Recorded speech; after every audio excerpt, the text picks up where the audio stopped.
No, can everyone see and hear me okay? This first time doing this on Streamlink on StreamYard.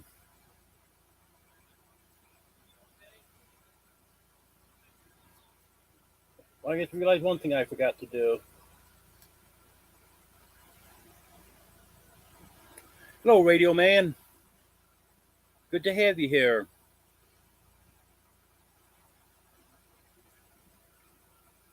Everything sounding okay? I forgot to mute YouTube at first, but I did that now, so I'm hoping everything's good. That's good. Good to hear that. Like I was saying, it's my first time on StreamYard, so wasn't sure if I was doing it right or not. Perfect. That's what I like to hear.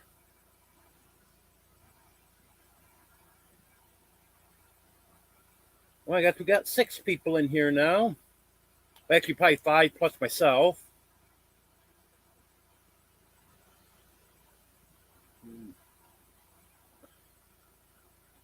Well, it's raining again today. I know that's no big surprise here in New York. Next week, we are supposed to get 3 days in a row with no rain. I'm looking forward to that.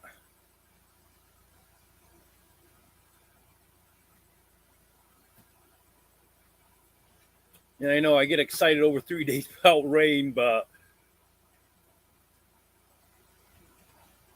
if anyone's familiar with our weather around here this time of the year, if we get a dry day, it's a great thing. We haven't got we've had a few downpours, but for the most part, it hasn't been a great amount of rain. It's just constant, day after day, showers, drizzly, just ruins most of the day. Hello, Sarah. Good to have you here. Oreo, but don't put your foot on the keyboard. You want to hello, Oreo? Yeah, he stuck his nose over. I thought he wanted to say hello, but I guess not. I'm sure for this is over, a couple of the cats will say hello. Yeah, my back's doing okay. I had to go get gas today, and when I got back, I was a little bit sore, but it's feeling better now. It seems to be hit and miss. This damp weather isn't helping it, but I'm definitely doing better than I was a few days ago. What was it? Friday, I think it was. Yeah, I think it was Friday, Thursday or Friday. I had a really bad day. But, um, 3 of the chicks are doing good, and one of them died this afternoon. I think it may have had a birth defect. I'm not sure because I was noticing that one of them seemed to be kind of off balance. Not too bad, but it just didn't seem to be getting around as well as the other 3. And then when I got back from getting gas this afternoon, it wasn't acting good at all, and its belly seemed to be bloated. And then shortly after that, he died. Um, from where I have to go and get stuff, it's about 3 miles. I have a gas station about 3 miles one direction. If I go the other direction, there's 3 gas stations there. The post office, Dollar General. So everywhere I go, it's about 3 miles each way.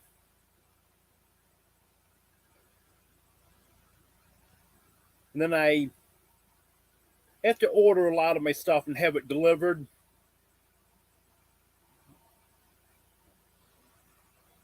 Hello, CNC Farm. Good to have everyone here.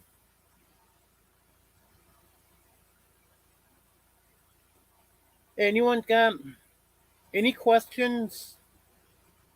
Go ahead and ask. Any comments you want to make? That's what this is for. I appreciate everyone being here. Just give you a chance to interact with me a little more than my daily videos, so that's why I like to do the lives. I'm planning on doing one every Sunday now. See how that goes.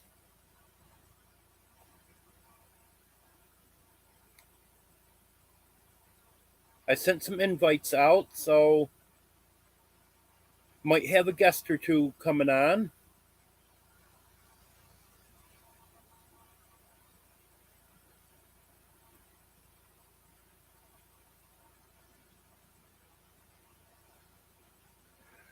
Earl is barred Plymouth Rock. They're normally just called barred rocks, but proper term is a barred Plymouth Rock.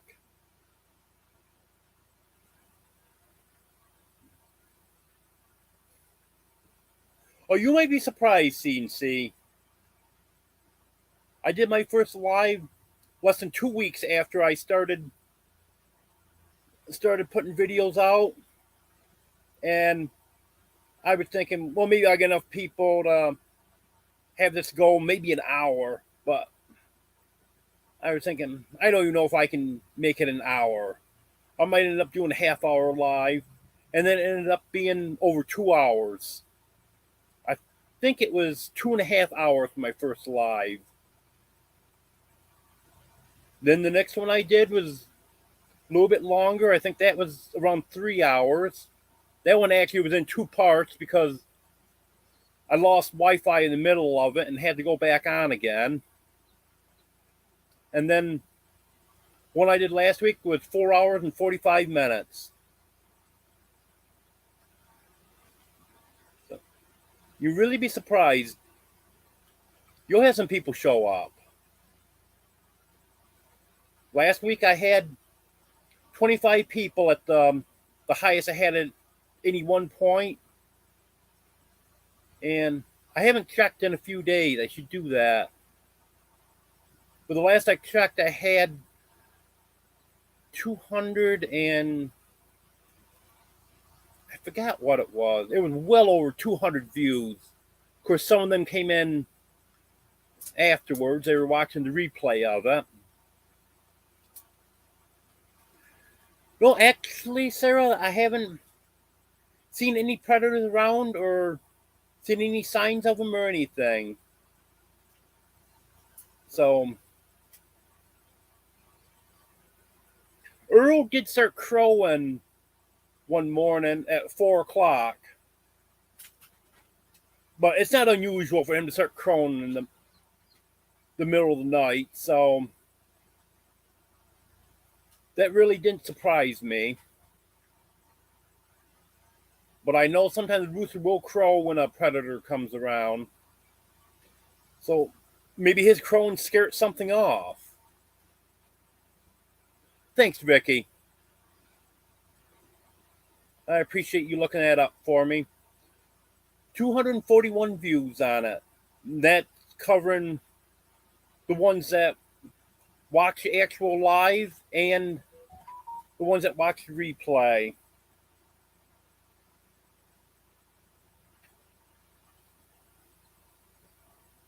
I really appreciate all the support from everyone.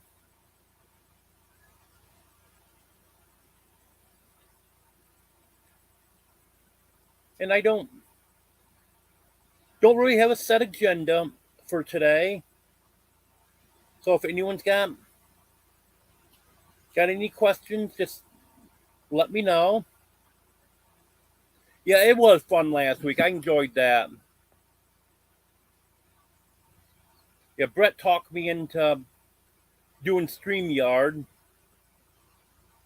So I'm hoping he clicks on the invite that I sent to him and joins in.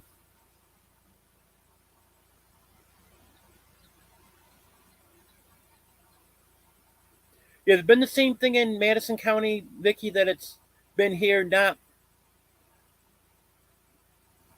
really heavy rain. We've been getting a few downpours, but it's just been day after day after day of showers and drizzle, and it just ruins the day. Or we're not dealing with flooding or anything, but that's a good thing.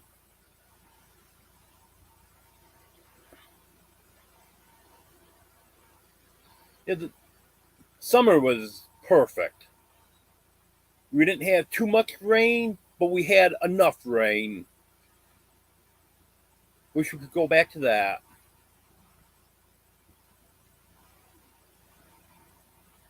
And a lot of people are saying we had a hot summer, but I didn't mind it. There was only a couple days that the heat really bothered me. When I was younger, it was a different story. Now I got older, the heat doesn't seem to bother me like it used to.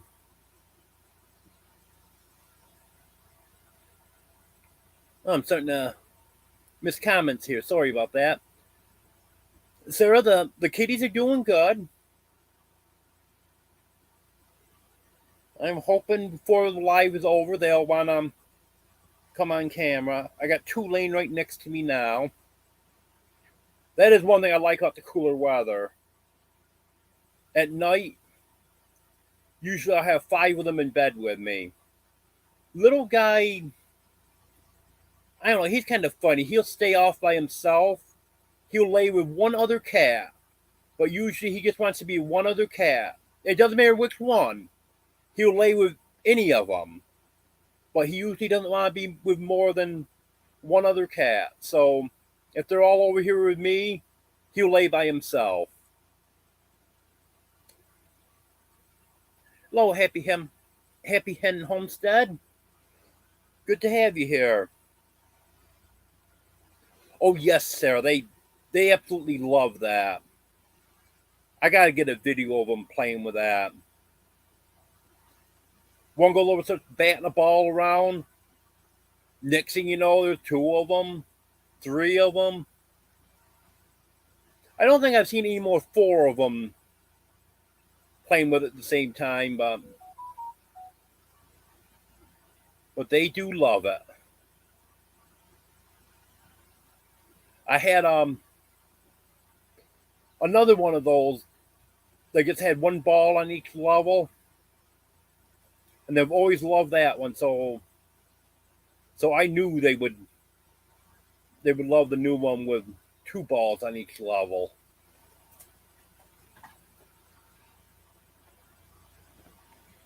Yeah, they like anything they can bat around. They like those little mice. They'll they'll take those mice and just lay down and chew on them. Sometimes they'll try to kill them.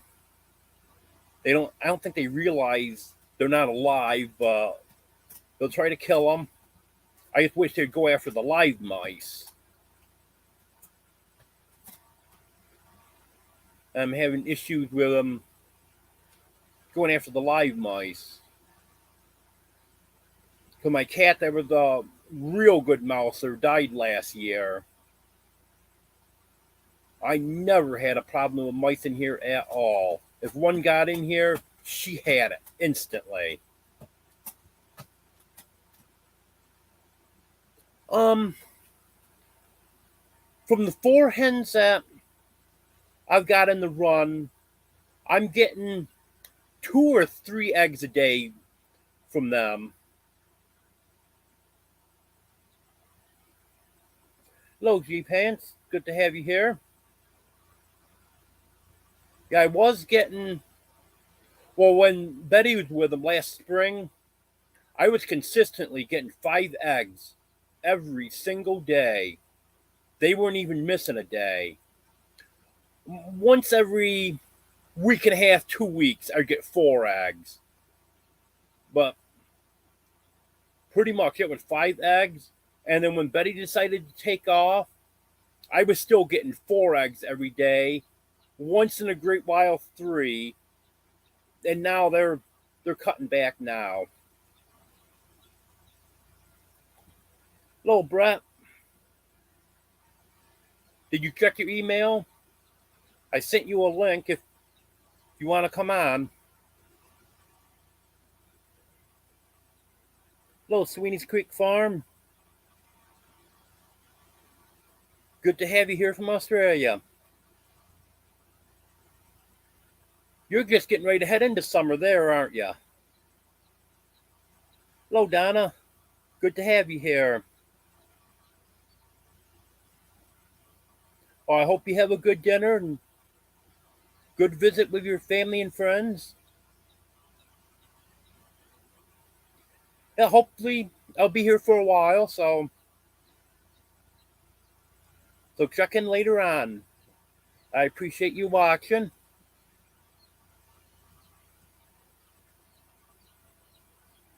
Hello, Rhonda.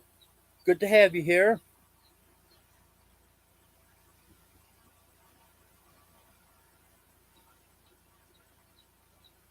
Yeah, days are definitely getting shorter, so I expected the eggs to go down.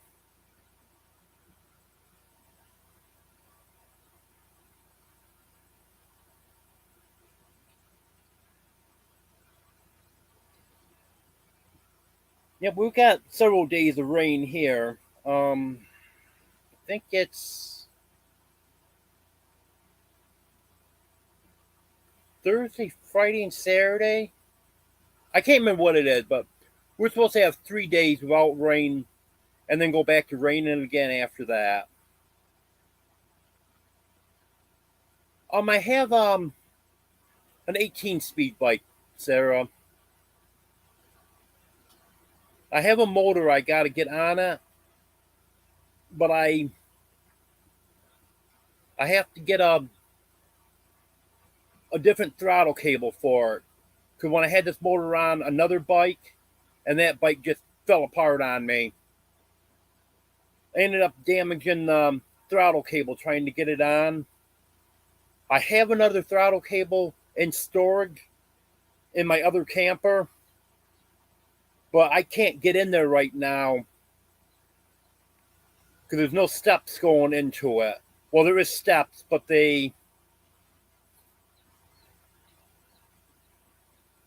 it's the floor has been built up in it, so it's an awful step from the top step up into it, and I just can't get up in there to look to see if I can find that other throttle cable. Okay, Brett, if you can do that, that'd be great. It's a gas motor.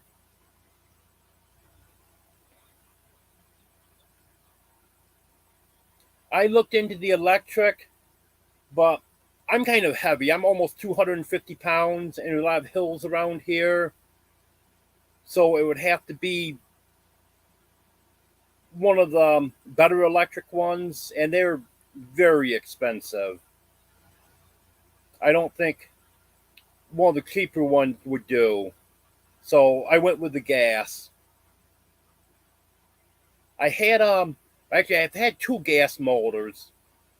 I had a 2-stroke gas motor, and that gave me issues. They're the cheapest. So then I went with 4-stroke gas motor. That one worked beautiful for a few months, and then I started having issues with that.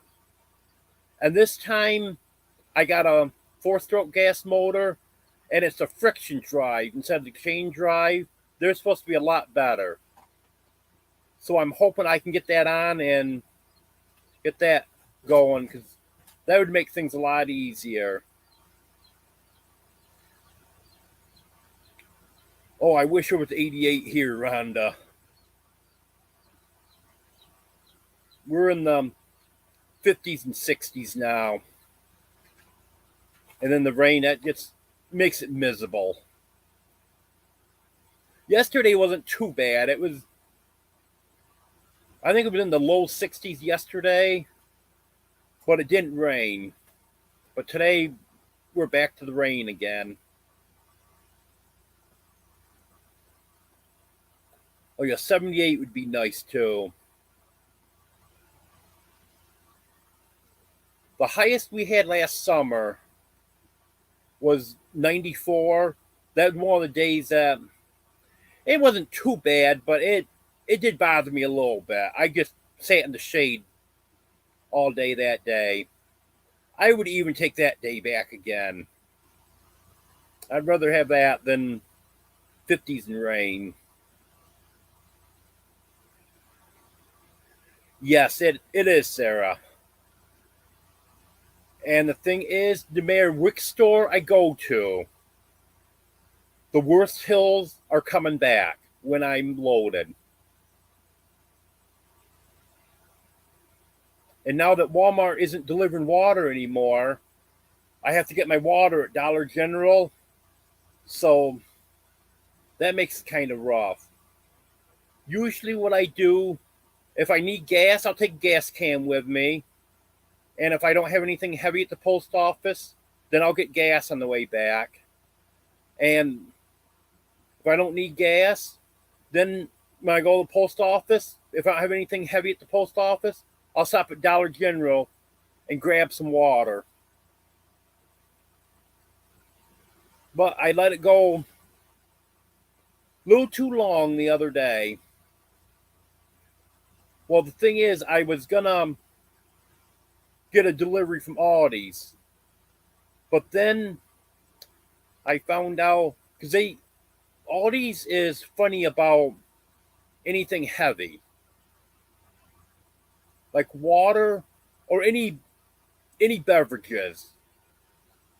If you get over 5 gallon, they charge you a heavy item surcharge, and it's quite a bit. And to get 6 cases of water, like I wanted to get, which I got the last time, didn't have to pay the heavy item surcharge on. They wanted an extra $10 for it.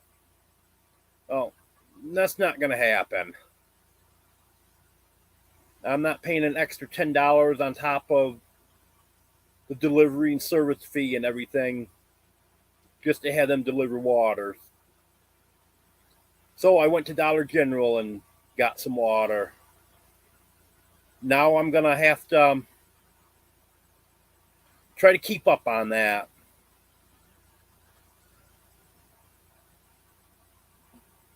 They have a deal right now that if you get 2 of the 24 packs of 16-ounce bottles, you can get, I believe it's 50 cents a case off. So it's not much, but I try to save money wherever I can. So I'm going to get at least 2 cases of water. And also with getting the smaller bottles, then I can turn them in and get some money back that I use for laundry when I have to go to a laundromat. Because I can pay the bottle deposit on my food stamps, and then I get cash for turning the bottles in. So that's why I like to get the bottles. Plus, Dollar General very seldom has gallon jugs of water. When they get them in, they're gone in just a day or two.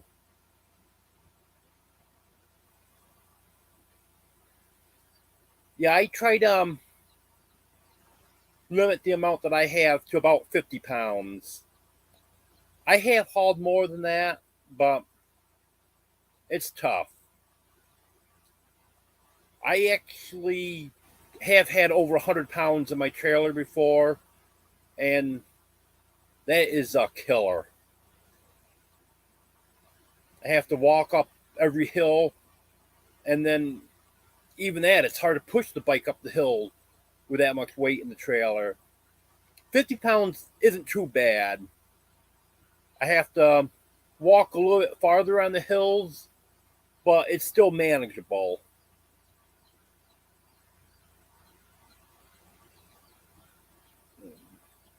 Let's check and see if I missed anything here.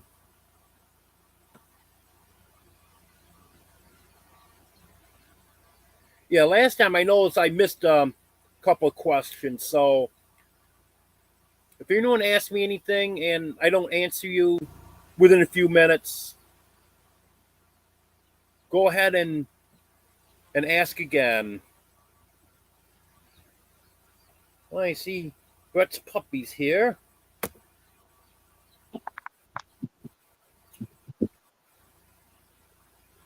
Good to see the puppies there, Brett. Yeah, they're running around. We had them. We had them in that rabbit barn all day. We have to keep them corralled because we don't really have a fence out front here, and the road's just right there. Yeah. And we don't want them getting in the road.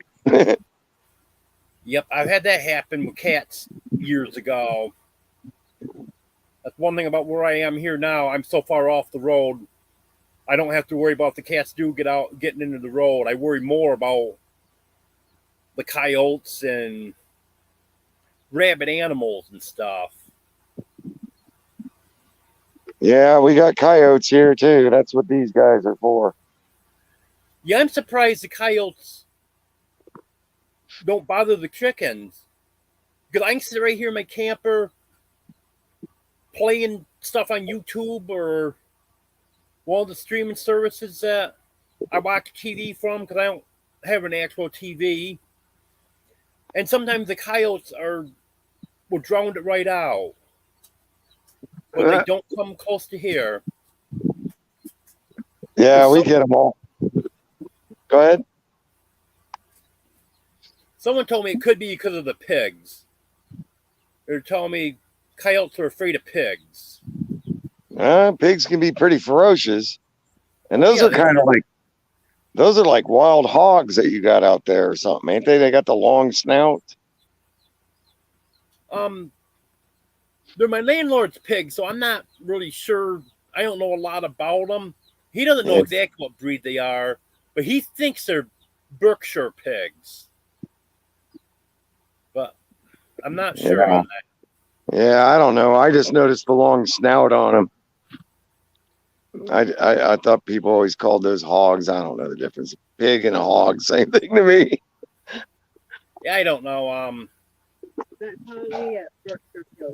Berkshire I'm not a pig. big fan of pigs, actually.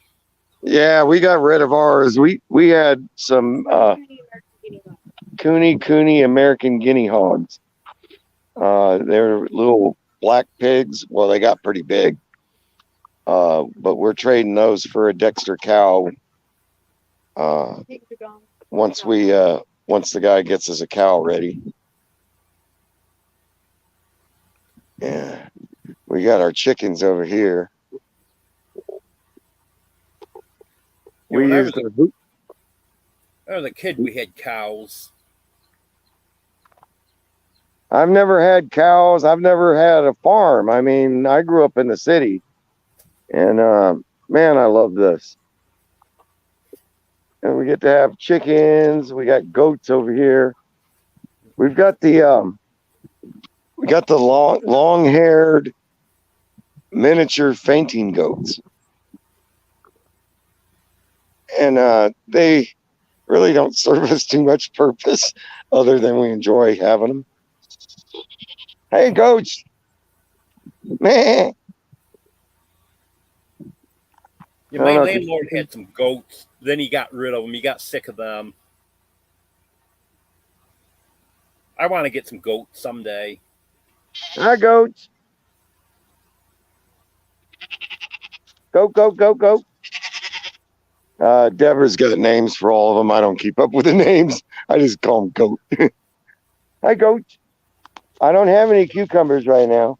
You want me to get you some maple leaves? Yeah. They're a lot of fun to watch.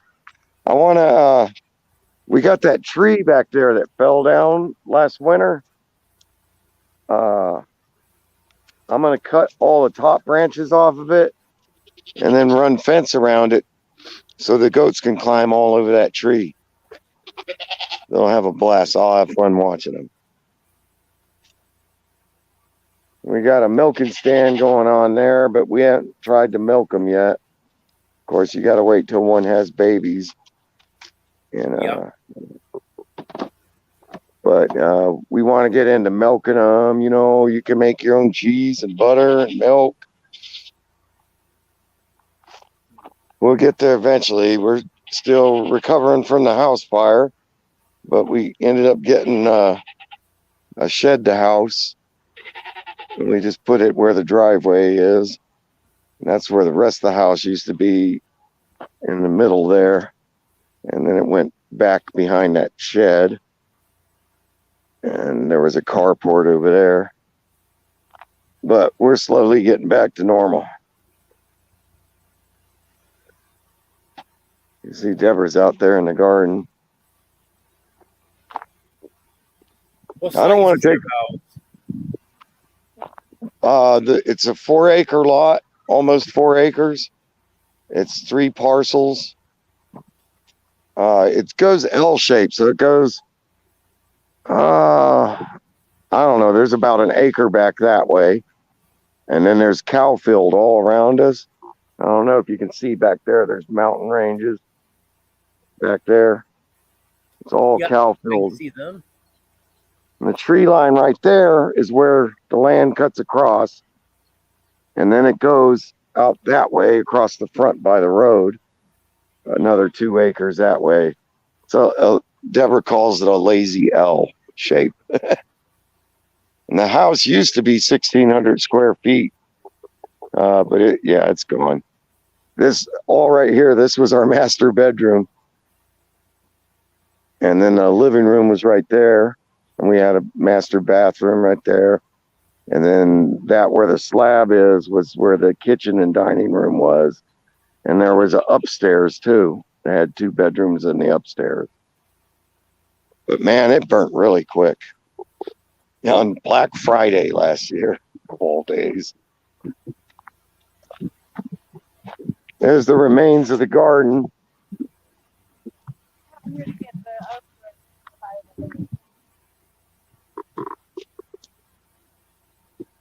And over here, I'll show you one more thing, and then I'll quit taking over your show.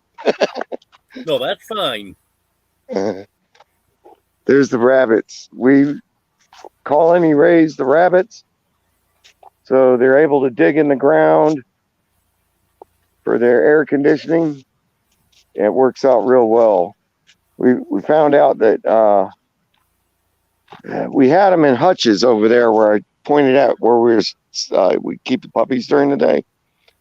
But to keep them from getting too hot and too cold, that's a pain because you got to put tarps up in the winter and some heating maybe, if it's really cold.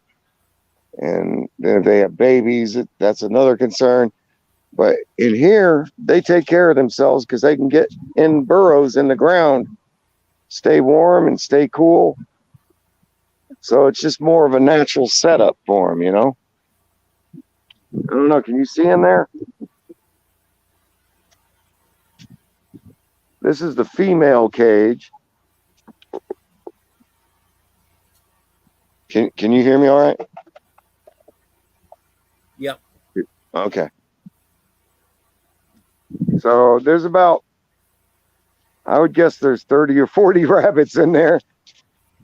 The only drawback to this is, Deborah says try 60 to 80.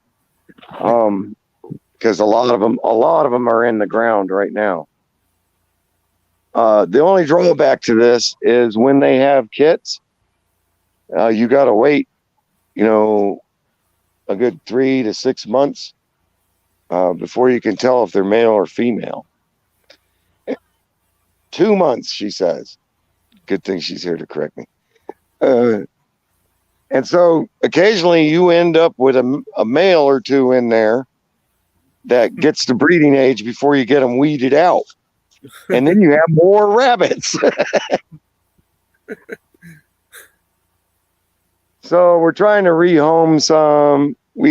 Sometimes we'll go out. We've only gone out twice and sold a few. But that's a big trip to town. It's like an hour to town almost. And so I'd rather just give a bunch away at this point because feeding them all is crazy. We go through 4 50-pound bags of feed every 2 weeks. Correct me. 4 50-pound bags of feed. Does that last 2 weeks? 1 week. And that's like $200 a week just to feed the rabbits. No, it's not that much. It's almost $80 a week. So it's really not paying off for us until we can get where we can grow more comfrey or something where we can feed them more ourselves instead of buying all their feed. But it's something that we wanted to do, mainly for food security, but also because we like bunnies. This is the male cage over here. So the boys don't burrow as much. They will dig in some, but with them being on the ground, they can regulate their own temperature a lot better. You know, it's more like they're supposed to live. The puppies are attacking the cat. That's enough, dog. You're playing too rough. Run, kitty, run.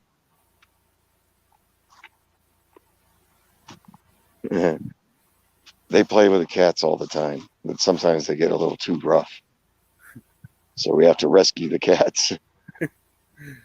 We got one big cat that's an excellent mouser, and then we just got 2 kittens from Simply Jan. And they get after them kittens sometimes and drag them all over the yard. The kittens don't even complain. Now, when the kittens do complain, we rescue them. But they're used to playing together. They're very curious about the rabbits. We have to settle them down every once in a while when they get a little too rowdy around the rabbit cages. Rabbits are prone to having heart attacks. But we haven't had any casualties from the dogs scaring them. We did have, go ahead. We did have a hunting dog that was like a stray that started hanging around here. Killed a few rabbits, and I had to get rid of the hunting dog. But you do what you got to do. So here's the back of the rabbit colony. It's a pretty big cage. So all that wire goes down into the ground about 1.5 feet. And we have had breaches that I've had to fill back in with rock and stuff. But there's cage wire all in there where they can't really get through easily. But I think that's kind of the least hassle way to raise rabbits, because it's just more natural for them. We're standing up here. I like it when they stand on their rear legs. They were doing it before I turned the camera that way.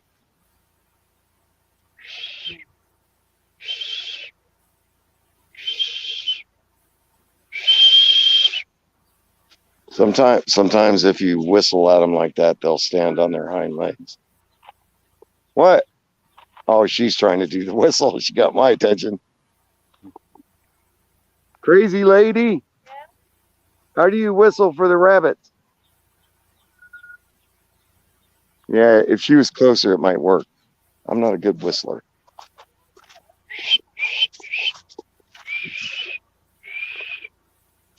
It kind of mimics the way the rabbits scream, I guess. So they, perk up and come to attention and look for threats. What? Oh, she's gonna give them some okra. Want to see the rabbits eat okra? They love it.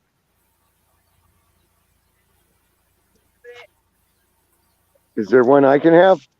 Yeah. If you ever ate okra fresh off the plant, you need to dust it off already. It's delicious. Never had it. I've never ate raw okra until I was at my mom's one time, and She said, yeah, eat it, try it right off the plant. It's good. It tastes kind of nutty. Oh, I was a little tough though. Still tastes nutty. Good. I'll have to try that sometime. Eat them, guys. There's Yep, there goes a puppy. oh shoot.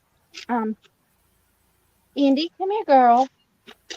Yeah, come on. Come on, Indy. Indy, come on. Yeah, let's go. Come on. You don't play with the rabbits. Go. Come on, out. Nope. Mm. Let me go from the okras out. All right, you go in. I'll close I that. go in. I'm not running right to you. Oh. Yeah, those aren't farm shoes. Come here. No, come here. Let's go. Let's walk. I don't think she'd hurt them, but no sense in Don't let her in here. Come on. giving rabbits heart attacks. Come on, Indy. Come on, Indy. Out.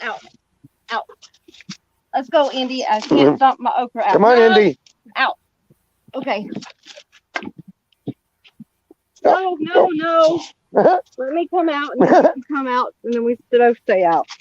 Okay. Don't stay out. Now The other dogs are like, how'd you get in there? Well, that was fun. You can't go in.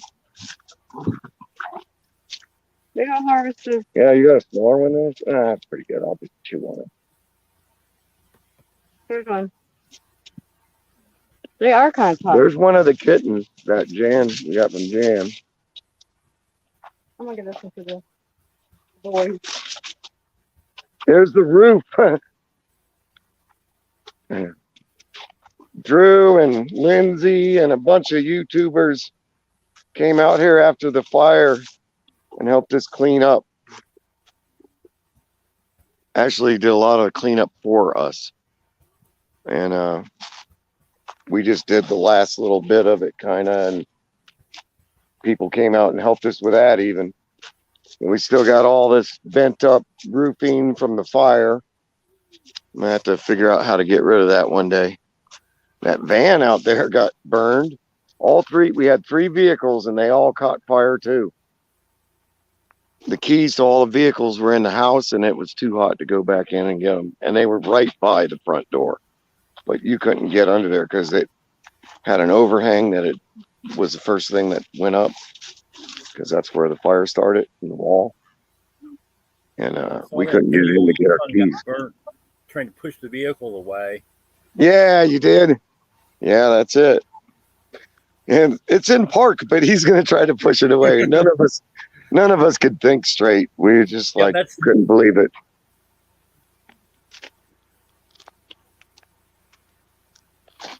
When your house is burning, you can't think. Nope, you can't. So some nice people helped us out getting this place and getting it moved here. You know, it's one of them Dirksen sheds. And they added a porch. Let me close this door because it's we got air running. I'm not going in there. It's messy in there. I'm not going in there.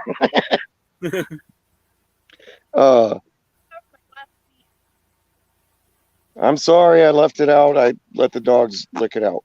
Clear, I can't see it. I gotta go. We go to like the Salvation Army and stuff sometime. She's working on a video right now. We met with Rick and Connie in a town called Mina. It's about an hour and a half from here. And at these secondhand stores, they often have these wheelchairs in there. I paid $10 for this one. And these days, these wheels alone would cost you $50 to $100 a piece. And those front wheels are pretty solid too. So even if I was just going to use the wheels, I mean, it's a deal. But right now, I'm just leaving the good ones intact like this because they're great for hauling feed. makes it really easy because you got them big wheels on there. You know, they're meant for hauling people. So, You're giving me ideas, Brett. and even if the wheelchair's not any good, those wheels are worth money. I paid $10 for that one, and I got one for $5. And there's another one over there by that fifth wheel. I don't know if I get it in there right. By the door, that fifth wheel. I think I paid $5 for that one. But I mean, it's a lot cheaper than buying expensive feed dollies and stuff. Hey, leave that kitten alone. See what I mean? Hey, you guys are being too rough. That's enough. Come on. Run, kitty, run. They don't draw blood or anything, but you heard the kitten complaining. Wait a minute, that's a little too rough. But I think that all the animals should be used to each other, so we let them play together as long as the cat's not getting murdered. There's another one. We call them, this one is Klingon, and the other one we call Fritz. Into the barn.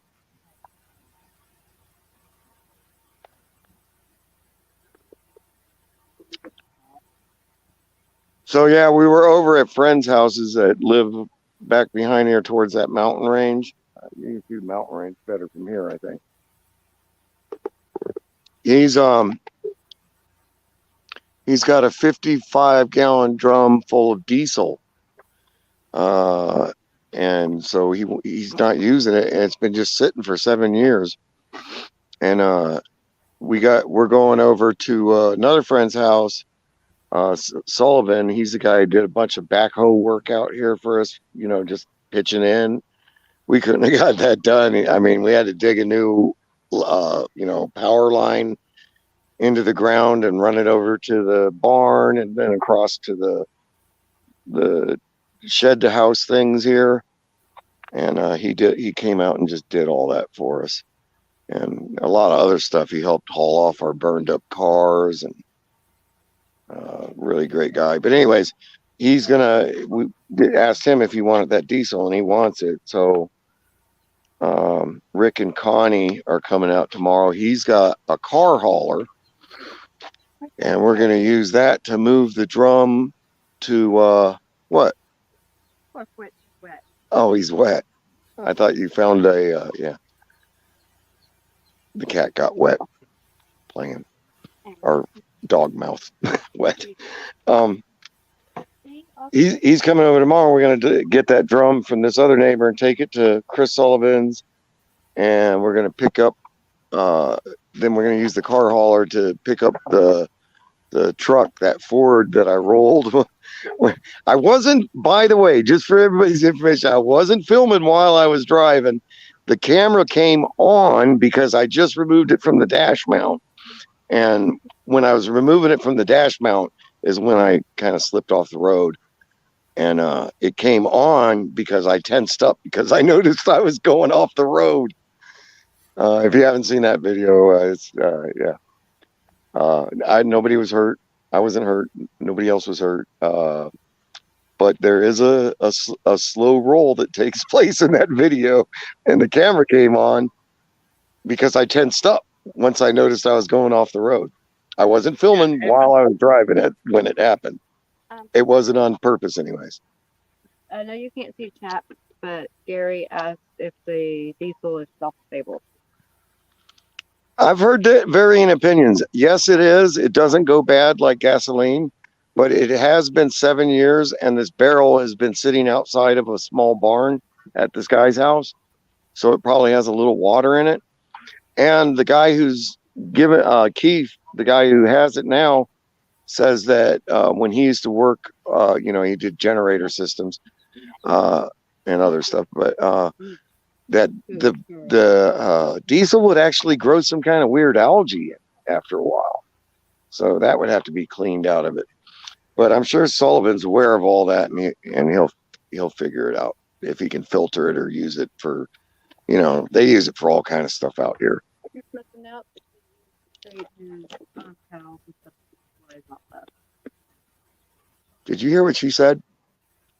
She said, if nothing else, he can use it to treat the cows to keep the flies off of them. Yeah, they take this big old, like a sock, a huge sock, and they stretch it between the things, and it's soaked in diesel. The cows go under it, and it rubs over the back to keep the diesel, or it keeps the flies off of it. My papa used to do that.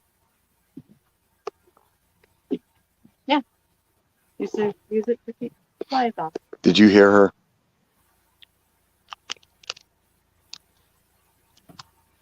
Sounds like a bunch of hooey to me.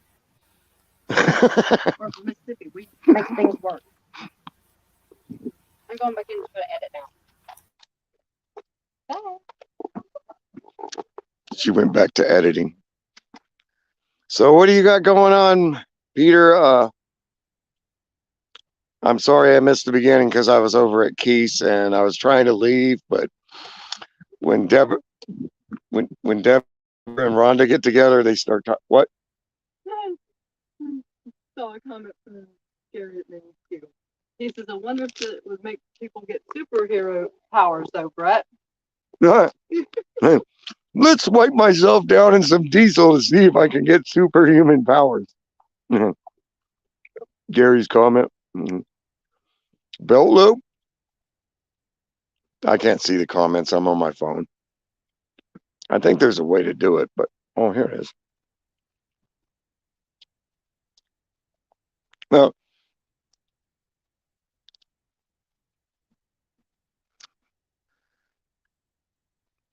Yeah, I heard that diesel is, I mean, you don't have to treat it like gas.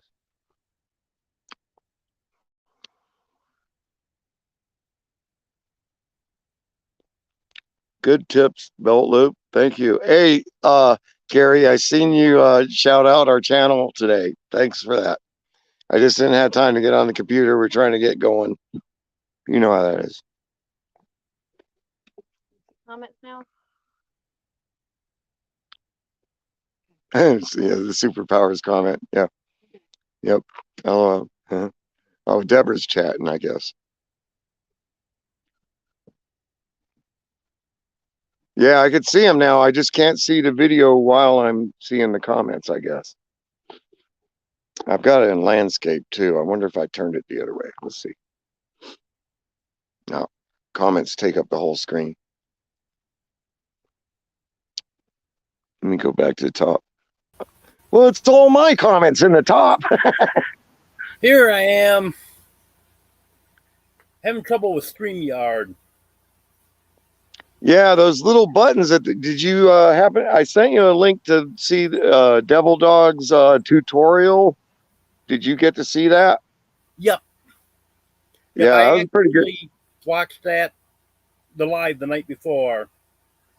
Yeah, and that Nightbot section is a little tricky to figure it out, but he basically tells you everything you need to know to customize that message where people can drop their link and to get rid of Nightbot doing all the stuff you don't want it to do.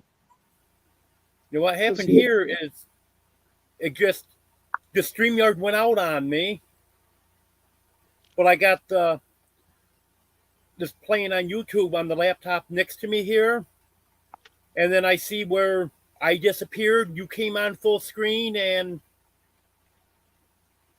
it kept going. Then I had to refresh this laptop, and then it brought me back on. So I don't know what's going on. Yeah, I might just have clicked something by accident or something. I don't know. I think we've done that before, bumped ourselves from our own live stream. But yeah. The more you play with it, the more comfortable you get. Yeah, so just keep playing with it. You see them little icons underneath where it's displaying you and me? Yeah. That'll actually let you change the layout. It'll let you make one of the screens bigger, one smaller, where you're small or I'm small, and then the person that's talking, you can make big. I think you can actually click on mine to make me bigger, or click on yours to make you bigger. So there's also the thumbnails at the very bottom left. That, it has that little 3 dots in the upper right hand corner of the icon, or the little image down there. And if you click that, it gives you other options, like you could mute me, you could mute yourself if you click on yours. So just play with those. I mean, you could play with them right now if you want to. You could try them different layouts. And if you just want to go back to default, there's one for default, I think. I may be remembering other stuff, but that's how we're learning it. I mean, we just play with it. And if we mess up, no big deal. Everybody knows we're just learning this stuff. There, see? Yeah. I think you can actually even drag, like if you drag mine over yours right on the picture itself, it'll swap places. And so if you have like 3 people up there, you could swap them around. And then you could make one of them bigger. And there's also a share screen in there so that you can share a screen, from your laptop to the display here. Eventually, I want to figure that out too. I don't like to do too much at once, though. Yeah, me neither. I might get confused. This okra's killing me. It's so good. Really stringy, though, because it's got too big, but it still has that nice kind of nutty flavor to it.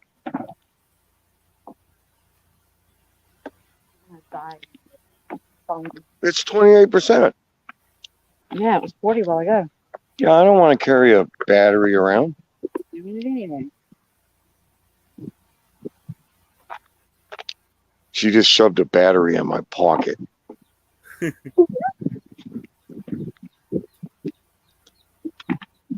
You're supposed to be editing. Oh, she came back out. I am editing. Are you on? Is it done yet? Okay. Hard to try to make a long video, not as long, and try to keep it. Take 2 hours and condense it down into 10 minutes. There's no way I can do that. We'll lose everything. It's a pretty funny video she's working on. We got, so we filmed going out to Mina and stuff. All that sped up really fast. And then we met at Rick and Connie's house. They got a beautiful place out there. That's where we're going to be working on the truck, fixing the truck, the Ford that I bent. Then we went to the secondhand stores together, and Connie and Deborah were just, man, they were looking at every piece of clothing there. And we got to poke fun at the girls and how they are when they're shopping, but they had a blast. And me and Rick got to look at all the, what do they call that? All the odds and ends type stuff. And yeah, I got that wheelchair, and I got a water filter, a Brita or Pure water filter pitcher, because I had a filter for one, but the pitcher was broken. And Deborah likes her well water filtered. I'm okay just drinking it right off the tap, but she likes it filtered. So got to keep her happy, apparently. Hey, you dogs want some okra? I could give it to the chickens. Oh, he wants some. Yeah.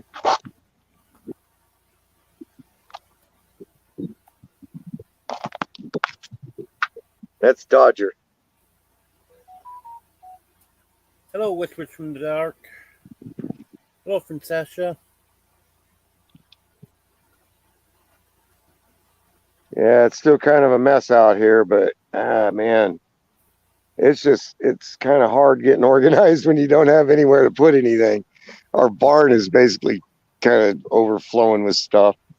People gave us a bunch of stuff, and we've still got stuff out there that we haven't even gone through because, I mean, yeah, it takes twice as long to prepare a meal out here because we got like one electric eye, one electric skillet, and an Instapot. Yeah, we sprung for an Instapot because Man, that makes it a lot easier cooking things in a small space.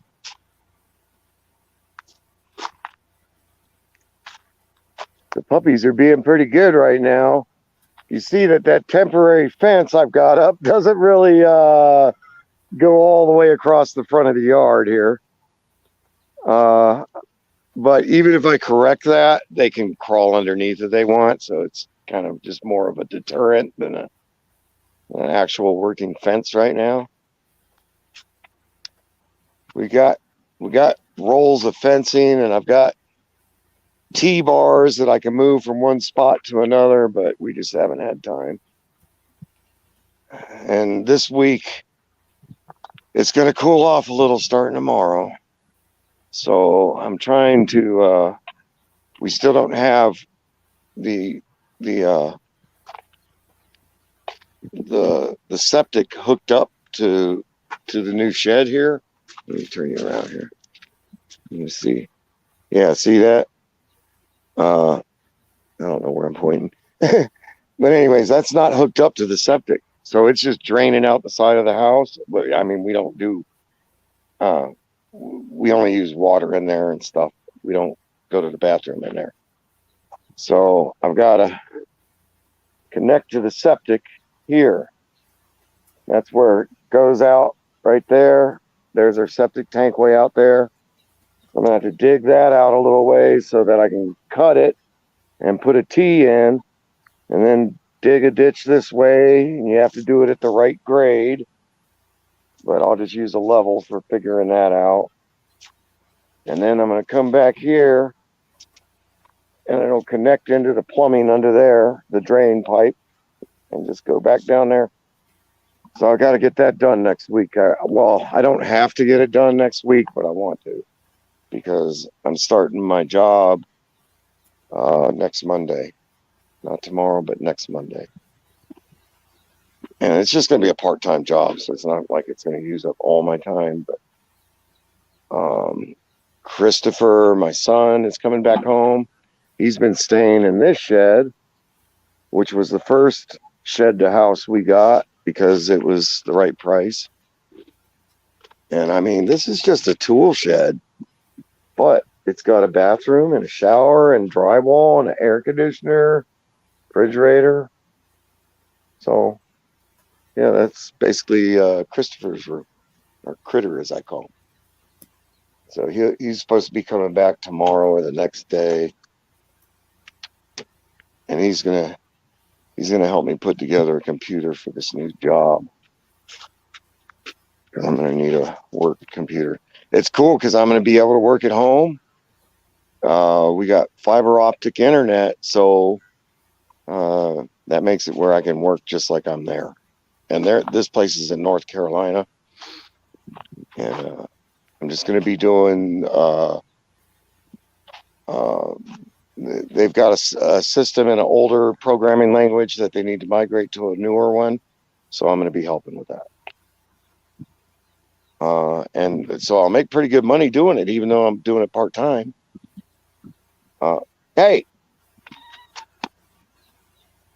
when you hear the kitten screeching, that means you're too hard. And the cat doesn't even run away, so it's like, I don't think it's getting hurt that bad or anything. They don't even run away. They're like, oh, come get me again so you can get smacked on the rump by the people. They keep us busy. See, when we let the puppies out, we got to be out here. Yep. Yeah, keep them safe. Yeah, because they can get through this temporary fence. It's just a deterrent. Yeah, look at him. Look, the kitten's playing with him under the stairs. Where's the other two puppies? Oh, are they under there? No. Oh, they're back in the backyard. Dodger, come on. He's still after the cat. He don't listen to me. He's livestock guard dogs. One thing we've noticed is they don't really listen to commands, at least not easily. Oh, oh, oh. The puppy just grabbed the power cord. Come on. Come on, Indy. I have to remember their names. Indy, come on, puppy. Where's Hucklebear?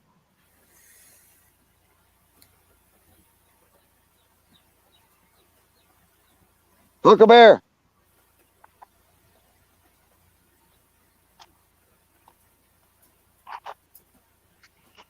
There's Hucklebear. There's Hucklebear. Hi, puppies. That's Indy. That's Hucklebear. Or Huckleberry. I just call him Hucklebear for short. Sometimes I just call him Huck. There's Daisy. That's the mom. She's mostly Australian Shepherd, but she's supposed to have some Pyrenees. And well, like I was saying, these livestock guardian dogs, Pyrenees, and well, even the Australian Shepherds, they're herding dogs. And the Anatolian Shepherd is Bud. He's an Anatolian Great Pyrenees mix. Where is Bud? They pretty much they do their own thing. They're not really a sit and stay kind of dog, especially not stay. They just basically do what they want, and they're very hard to train to be, obedient people type dogs. But they're very good at protecting livestock and your family. They just do it naturally. Like Bud and Daisy stay out all night. The puppies don't go out yet. They're too little. But Bud and Daisy stay out all night. And you can hear the coyotes all around us. And they'll just go out and just bark at them. And the coyotes won't come onto your property because they want a cheap, easy meal. They can't afford to get injured. Because a coyote gets injured, it's probably going to die.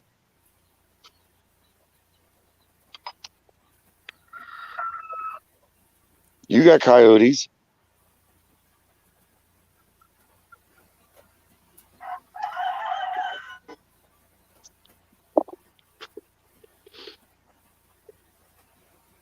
So we saw you getting food through the mail for your animals.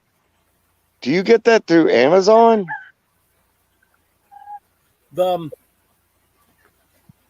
chicken food and the pig food is coming from Walmart. Oh, okay. That's probably more. We looked on Amazon. We go, man, we can't pay that much for chicken food. We're thinking that's a good idea. Just have it shipped. And then I'm getting cat food from Amazon or Walmart. Is the cat food pretty reasonable at Amazon? Yep. In fact, the canned food that I've been getting, that's the same price on both Amazon and Walmart. That's about $17 for a 24 pack. Yeah, that's not bad. Then, the dry food, that's they keep changing the price on that, but that's around, I can't remember what it is now. It's I'll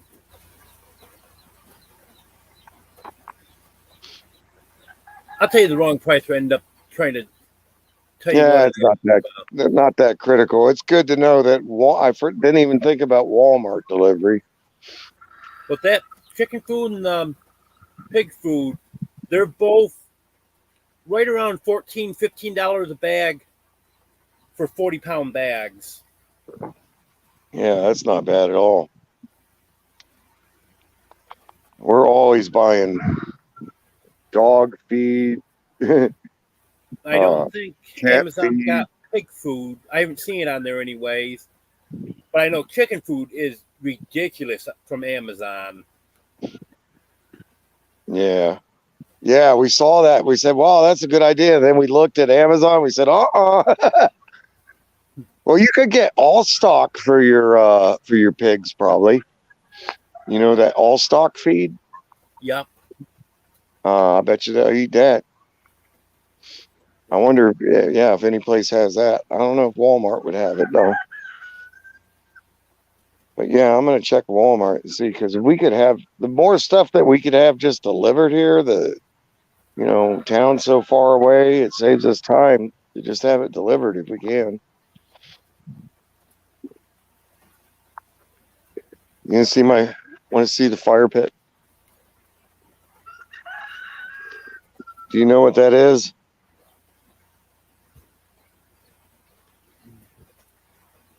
It's an old washing machine tub. That's what I was going to ask you. That's what it was. Those make good fire pits because you have a fire in there, and through the little holes you see the amber and stuff of the fire, and it looks pretty. Yeah, mine's out of a dryer. Yeah. Great minds. We had a little fire last night and let the puppies run around. It was kind of nice. I don't know if you saw my live I did in August to celebrate 1 month on YouTube. But one of my guests on there, Austin and Crew Scrapping, they actually are the ones that sold me the fire pit. Because any washers and dryers that they pick up, they tear them apart and take the drums out of them and sell them on Craigslist. Yeah. Marketplace and stuff. Yeah, good idea.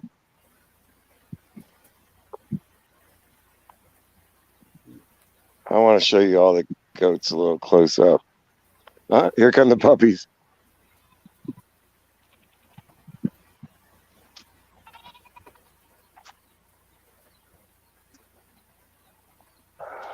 Yeah, excuse the mess. We're slowly trying to get a bunch of junk out of here. Hi, puppy. Gotcha. Hey, goats. You want some afternoon feed? Yeah.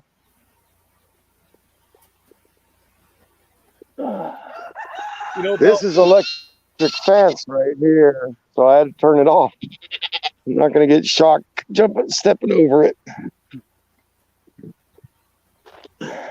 You guys want some pellets? Don't mean to talk over you, Brad. I was just going to make a comment. No, go. Belt Loop, I was supposed to check my physical therapist because he's got horses and he's talking about buying hay all the time. I forgot to ask him how much he's paying for hay. I know we had a lot of hay around here this year. Okay, I'm done, Brett.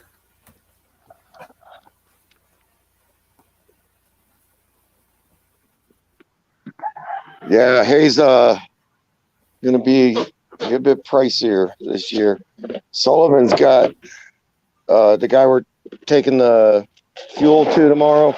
He's got over 300 acres out there, and he's got cows and sheep, chickens, and a few other things. Here, let me show you this.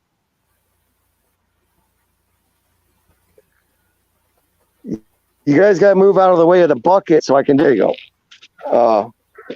But yeah, he grows his own hay and sells it to other people. But this year he's not able to make enough even for himself.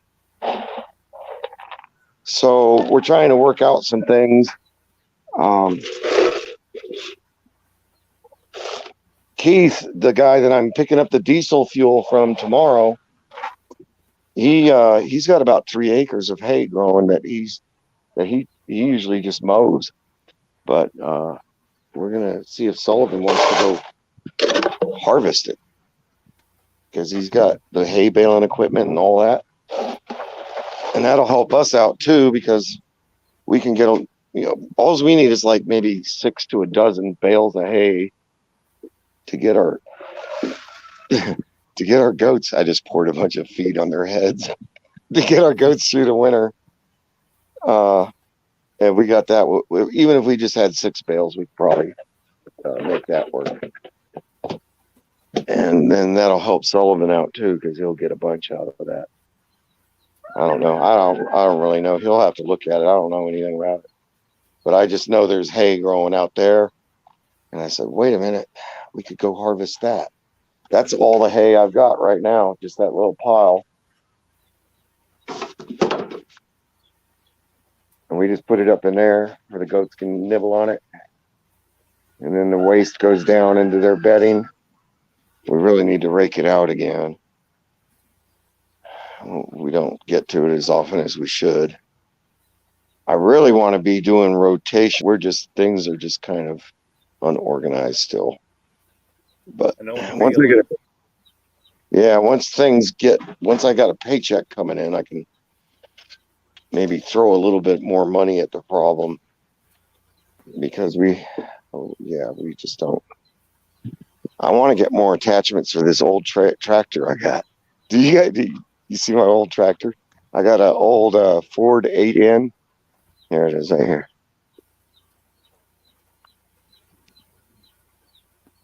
That thing has saved me so much work. I mean, the only attachment I've got a bush hog attachment. It's like a big lawnmower thing for just mowing bushes over and stuff.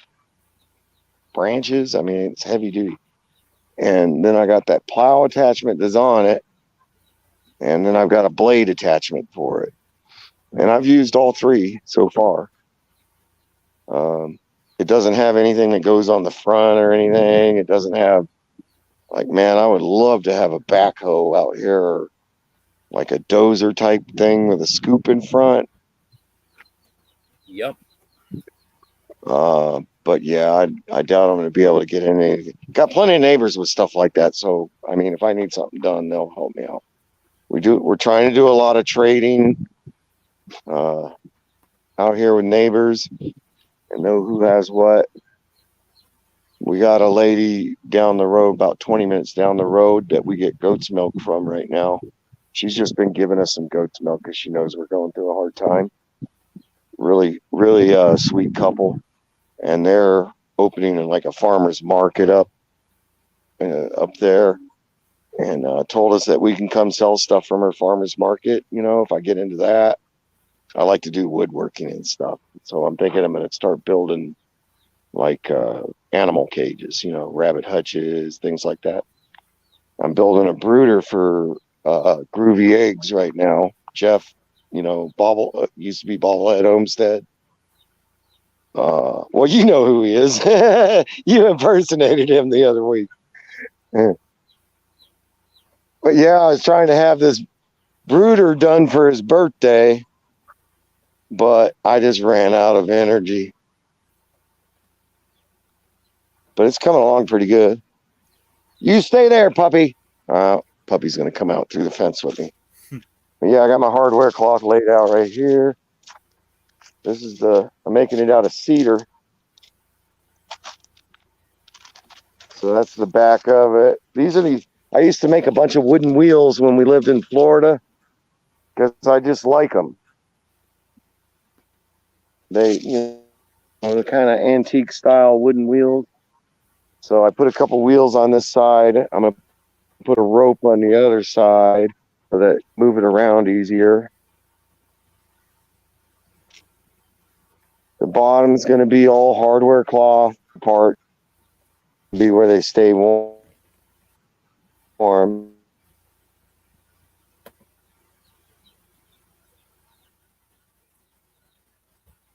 And that's it.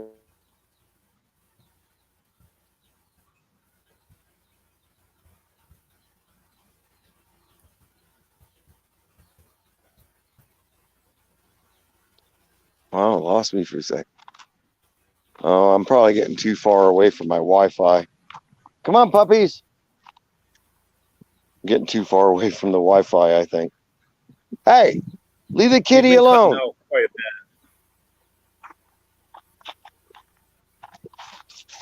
Nope. Come on. No, leave the kitty alone. Let's go. I'm going to go have to get Deborah's help.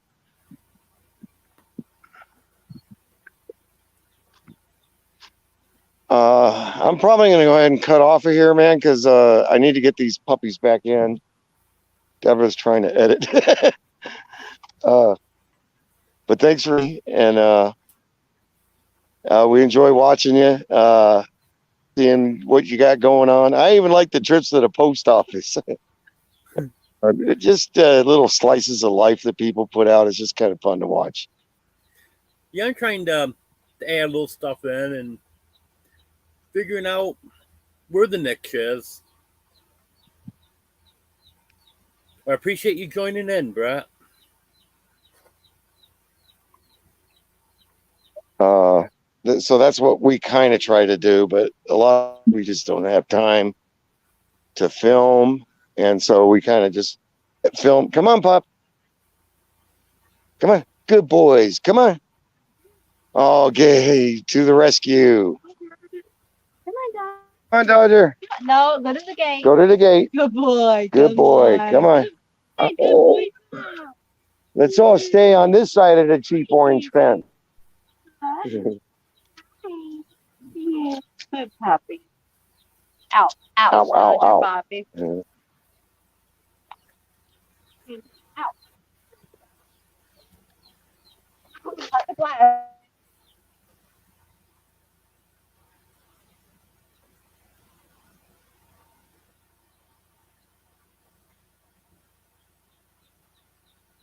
Oh, and then she comes and does that. With her, but gentle with me and the kitty. Oh, Yeah, so Rick and Connie know some friends at their church that are gonna probably want these other two puppies again. It'll be good to be one puppy. I'll probably contact us when we had to contact it. But if we had to, we'd keep them all because we do love them. It makes it a little harder to get stuff done because we got to let them out and let them get exercise. These two are the little troublemakers. This one's the calmer, more laid back.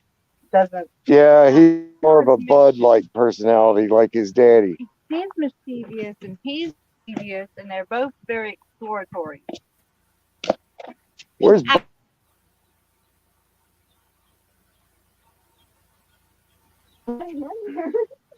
apparently I guess I'm getting too far away from the Wi-Fi. But I'm gonna go ahead and get off of here.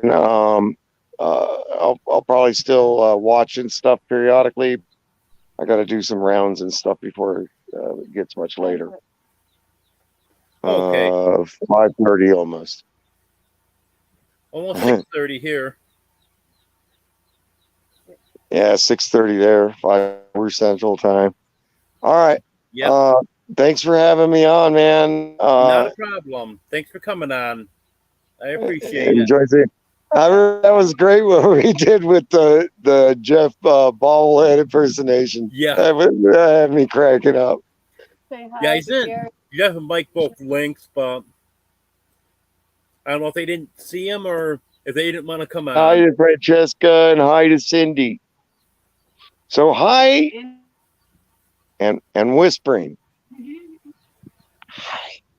Hi, Gary. Tell me. Hi, Cindy. Oh no. She said I should whisper. No, I think I'm whispering something to Just say hi to whispering. There you go. But I'm gonna whisper. Oh my god. Okay. All right, man. I'll talk to you later. Thanks for having me. Bye, everyone. Thanks. Okay, not a problem. Leave.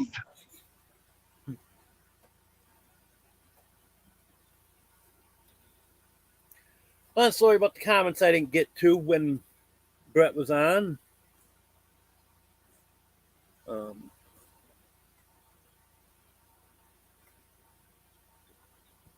No, I can't remember who I said hi to, who I didn't say hi to, but whoever came in while Brett was on, I didn't get a chance to say hi to. Hello, glad to have you here.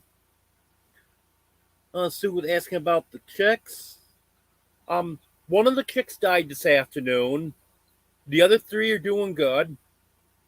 Yeah, one that died wasn't really acting 100% right from the beginning. It seemed I don't know, it seemed kind of wobbly on its feet and kind of acted like something wasn't quite right.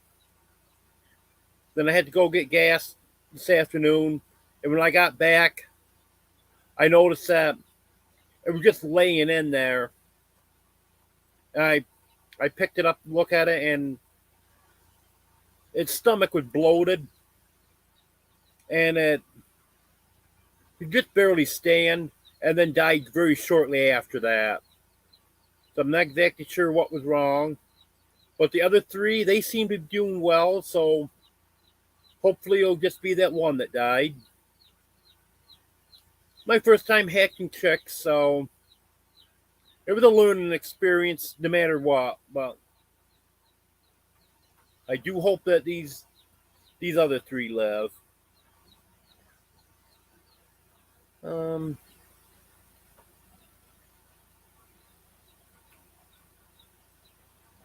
See, anything else I missed here, just comment again if you'd like.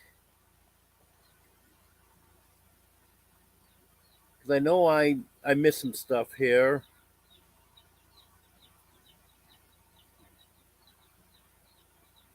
Um,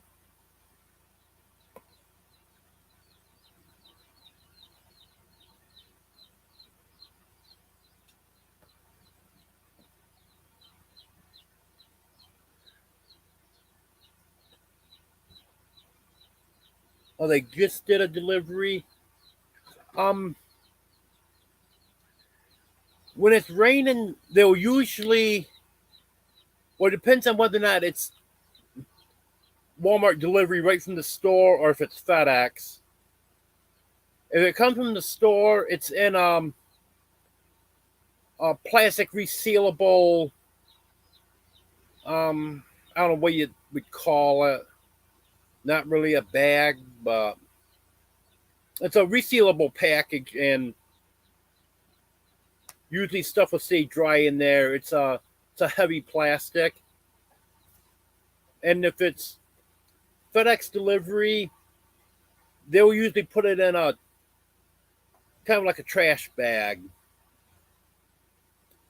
I know one day I had a delivery, it was pouring, and I didn't know it was here. And it got poured on for 3 or 4 hours.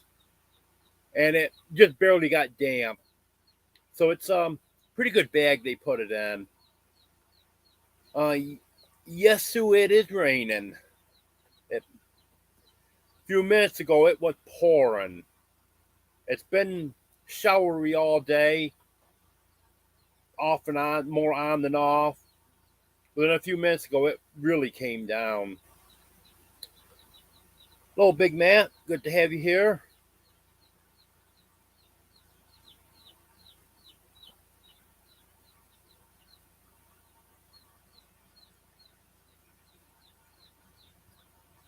Yeah, sorry about anything I missed on here, because Brett was cutting in and out. I was trying to concentrate on what he was saying, and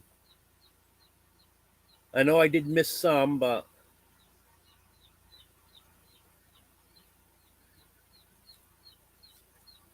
yeah, we've had a lot of rain here. The entire month of September has been mostly rain. There hasn't been more than, I would say, probably, definitely not more than a half dozen days we went without any rain. Maybe not even that many. Maybe only 4 or 5 days. Some days, it might be a good part of the day, and then start raining, or rain in the morning, clear up in the afternoon, whatever. And some days it's just drizzly, showery, not really amount to anything. Some days it's been a downpour. It's been a nasty month. At least it was warm, but now the other day a cold front came through. Now it's getting chilly, so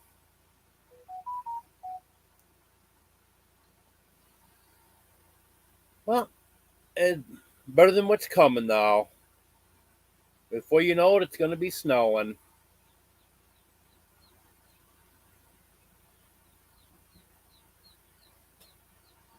Yeah, I guess good part of the country has cooled down.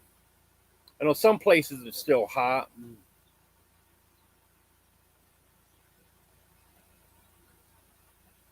And someone was saying it was 88 where they are today. I forgot what state that was in. But,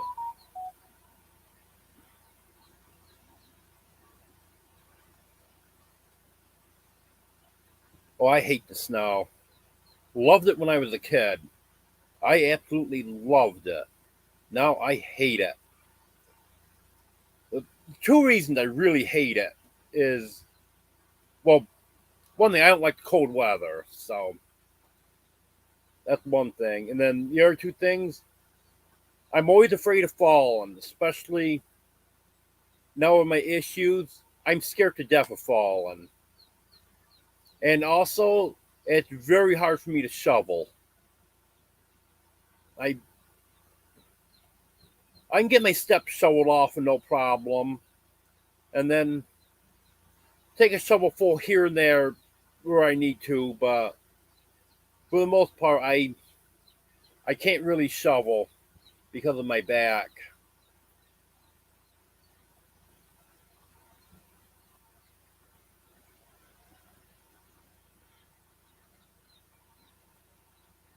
One good thing about the cooler weather is this here. I don't know if you can see them. Cats all want to be over here laying by me. Last few nights, I've had 5 of the 6 cats in bed with me. The sixth one, he will lay with one other cat. Every one of my cats he's laid with before, if it's just the two of them, but he will not lay with a group of cats for some reason. I don't know why. But the other 5, they'll lay right together, and I have to move them so I can lay down, and then they'll just fill in right around me, on top of me.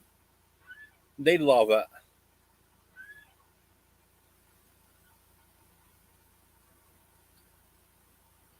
Okay, G Pants, I'll take you up on that offer. I'm hoping we don't have snow that needs to be shoveled, but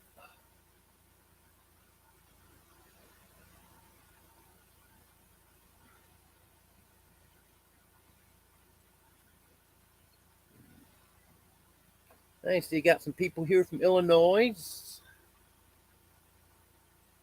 Yeah, I know I got a lot of subscribers in Arkansas, Oklahoma, Missouri, Texas, Florida, California. I got someone from Washington.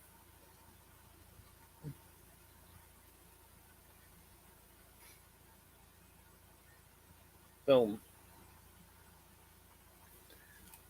guess I got subscribers from all over. That's good. I really appreciate all the support from everyone.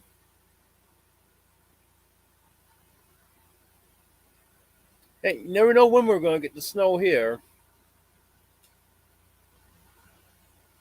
I've seen snow that has stayed in October right straight through to April. And sometimes we don't get snow that stays till January. But pretty much January and February, we have snow pretty much all those months. Sometimes first week or two in January would be decent, but can't depend on it.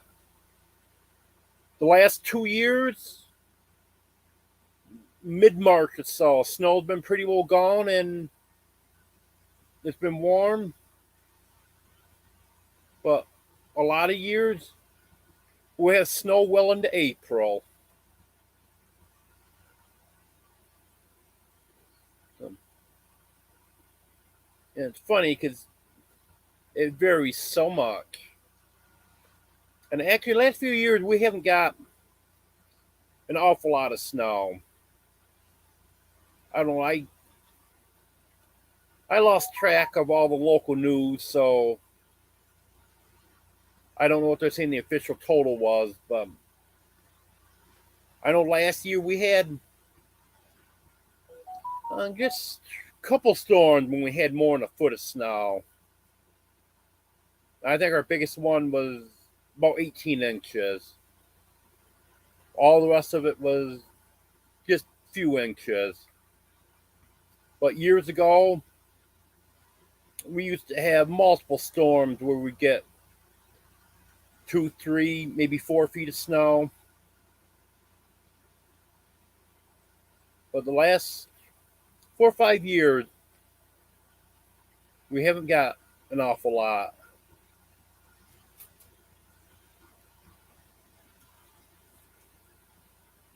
Thank you, Rock. I'm doing the best. Do the best I can.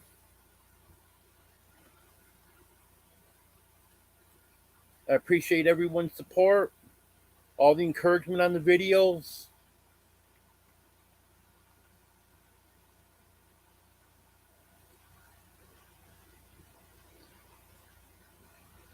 Yeah, last year our biggest thing was the cold.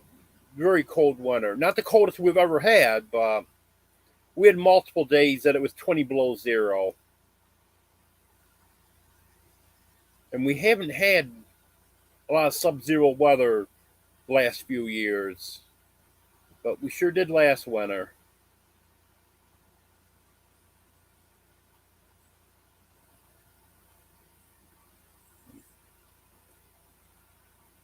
Yeah, I think last year we had snow really bad was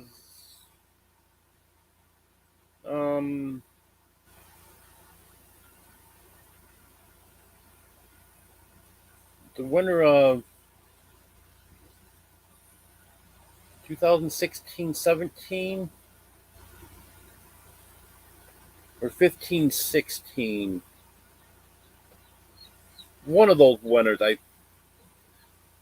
can't remember now which one it was. That was our last really bad winter.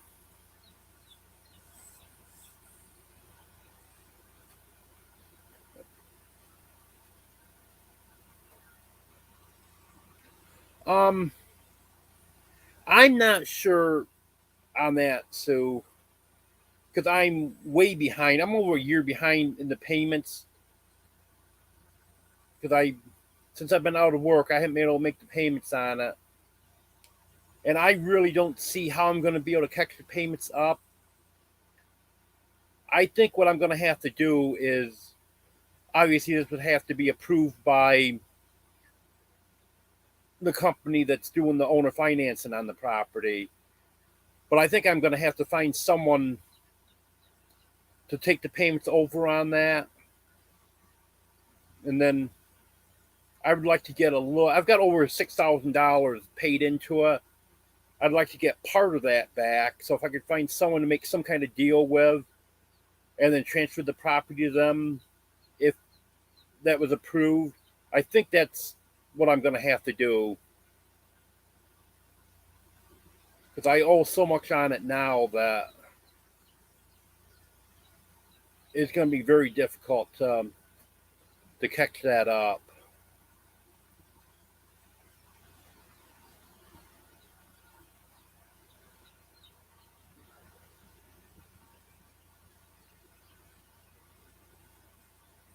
Oh, the winter in Hawaii, I think that would be nice. I've never been to Hawaii. I have an aunt and uncle that went there years ago. They loved it.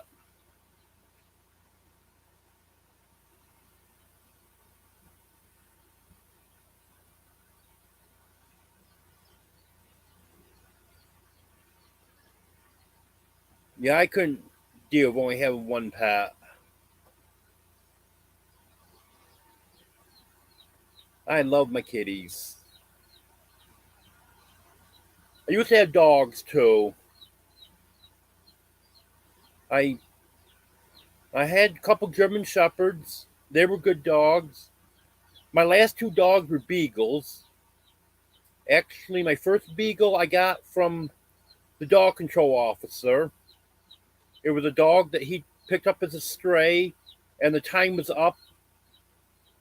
And he said he really would rather have someone take the dog than to have the dog euthanized. So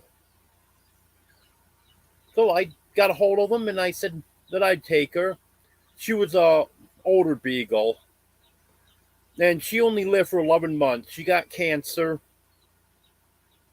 and then once they discovered the cancer, she only lived for just a few weeks after that.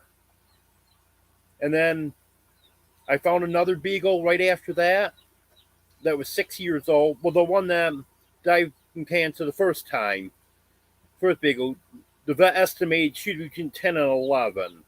I kind of think she was older than that, but that's what the vet estimated. And then I found another beagle, 6 years old, and I had him for 5.5 years, and then he died from cancer. And at that time, I was living in a one-room apartment, just a hair over 100 square feet. So I decided I wasn't going to get another dog until I was somewhere bigger. And then after that, I was in my car for a few months. And then I've been living in a camper ever since. And it would have been fine for a dog like Sparky, because he was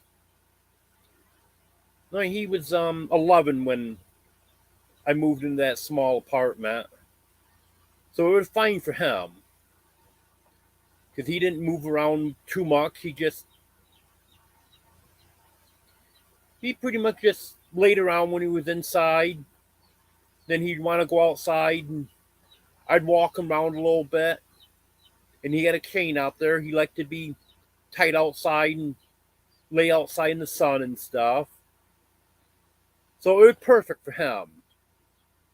But a younger dog, more active dog, it just wouldn't work out. So I hope to someday have a dog again.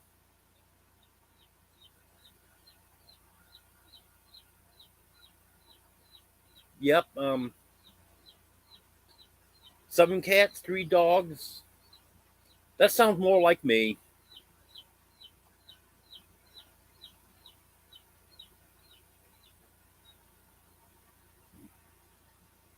I like having multiple cats. I used to have just one cat, and of course, then I was working full time, so he was home alone a lot. Then I eventually took in what I thought was a stray cat. Turned out it was my brother's cat that lived up the road from me. But it was one of his outdoor cats, and he didn't care that I had the cats. It wasn't one of his favorite cats, but she was a nice cat. She was a calico. And she got along real good with my tiger, and I just think that tiger was happier when I went to work, having another cat there with him. And then after that, there was a very short period of time that I had one cat. But other than that, I've had multiple cats. They all get along good. They play together, lay together. So it seems to work out good. Oh yeah, you never know what they'll do. They'll get into something, that's for sure.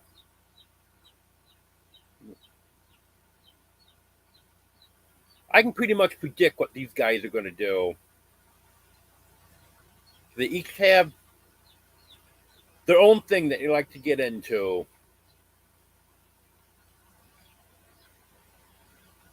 Like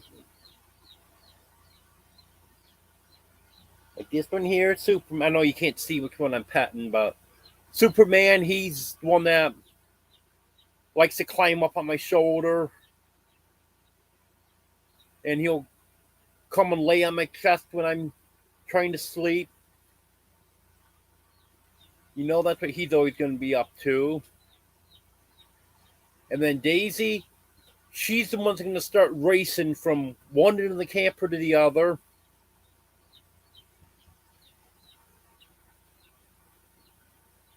And then Batman, he's the one that is always gonna jump somewhere he shouldn't be jumping. And they all have their own personalities.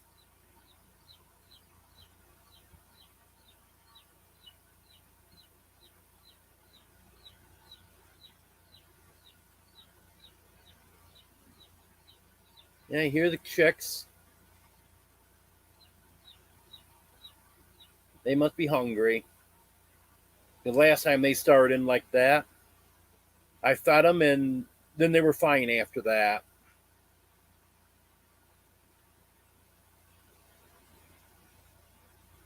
So.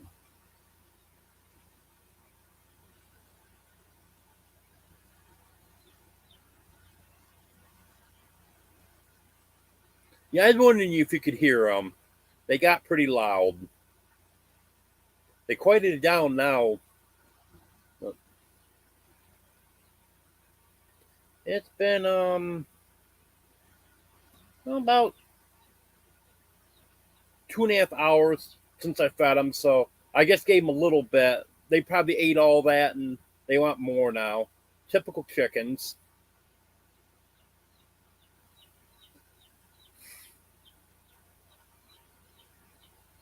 Yep, animals definitely make things interesting.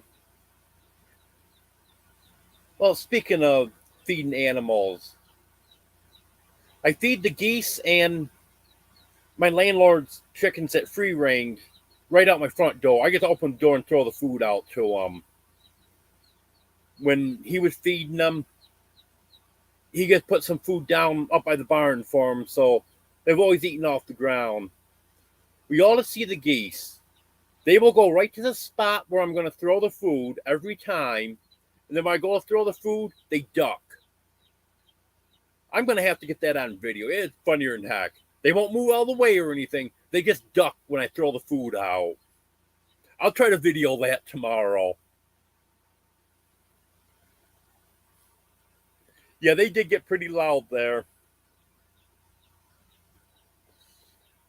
And then when I was feeding them today, where my chicken run is, they can see where I'm feeding the other birds. And I feed them in a feeder.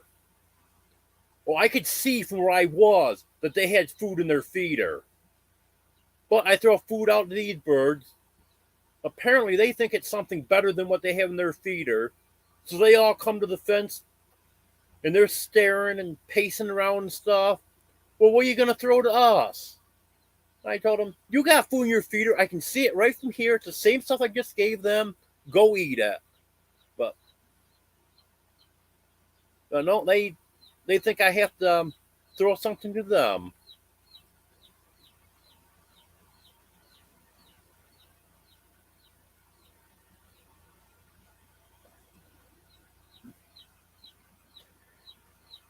Yeah, I'll have to feed them in a few minutes here. Well, I hope your team wins.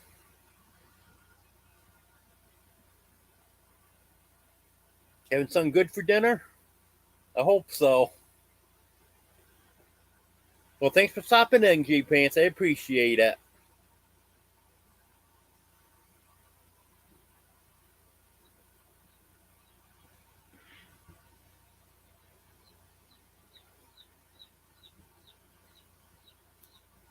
Yeah, I'm surprised the cats aren't teasing for food.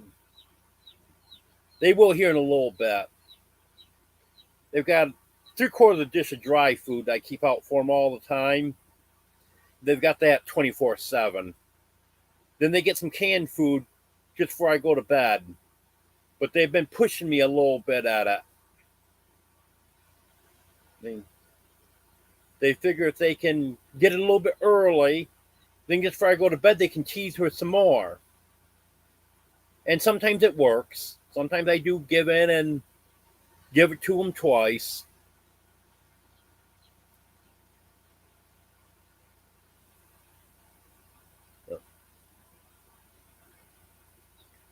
Yeah, they know how to work the system.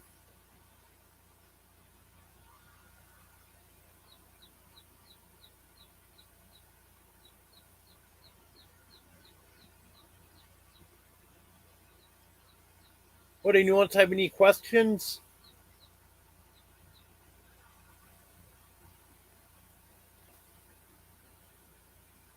Any comments on my videos or anything?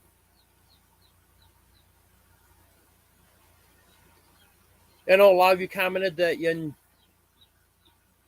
enjoyed the trip I made to the post office the other day. I'm going to be adding some more stuff like that in. That was why I got that phone holder to put on the handlebars of my bike, so I can just go down the road and have it recording, and then pick out the best parts and put them in the video.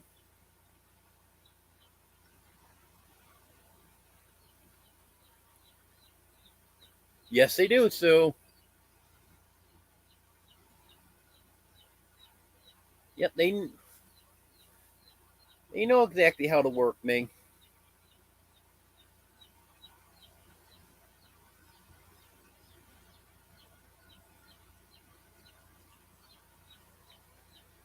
And like I say, and that's the only good thing about the cooler weather is then they want to be right here with me.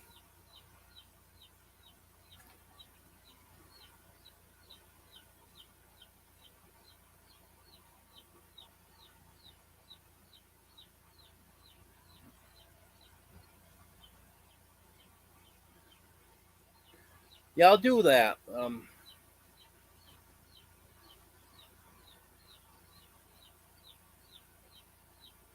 I took a couple more videos after I did that one, and just wasn't anything really that spectacular.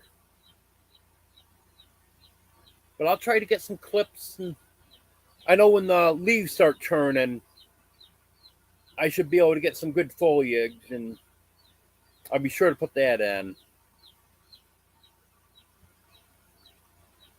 Oh yeah, I wish it would stop raining. It's so muddy out there now. It's terrible.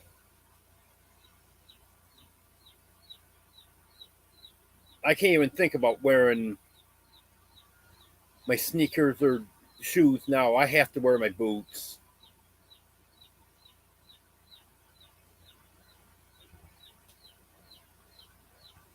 Yeah, I just wish no more variety of animals. At one time, a landlord had goats. He had a lamb. He had a duck.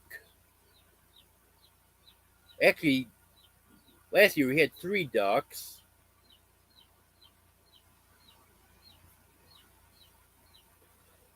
I put a video out every day.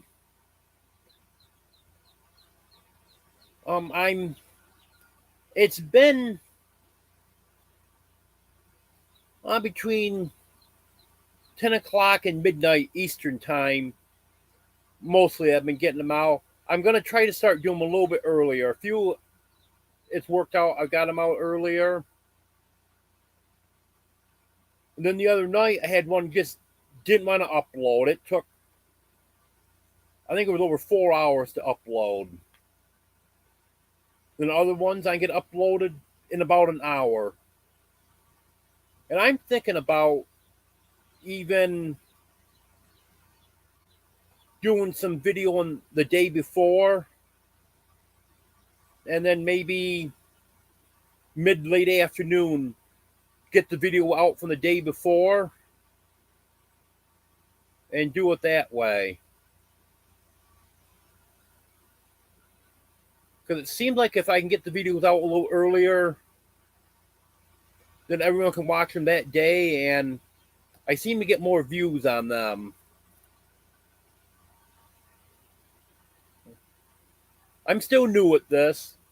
My first video was July 15th, so I'm still trying to work the bugs out and see what's going to work the best for me and stuff. But doing the daily videos really seems to be working out good. I wrote it down here so I could say. I've got 1,135 watch hours as of this morning. I've got 351 subscribers. And this is all since July 15th. So I think that's pretty good. And that's thanks to all of you. Really appreciate all the support.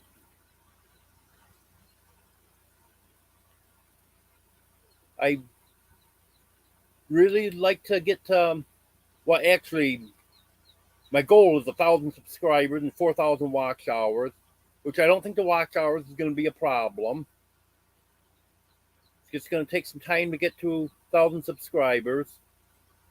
But my next immediate goal is to get to 500 subscribers. Because I'd like to get the community tab so I can share stuff out on that.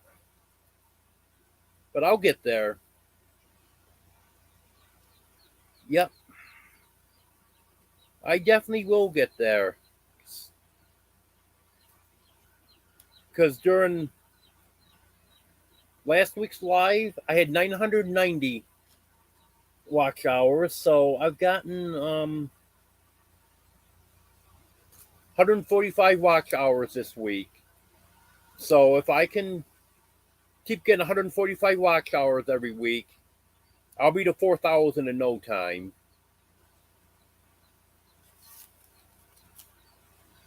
And I'm gaining a few subscribers. I'd say probably I'm averaging maybe 8 or 10 subscribers a week. Of course, it varies some.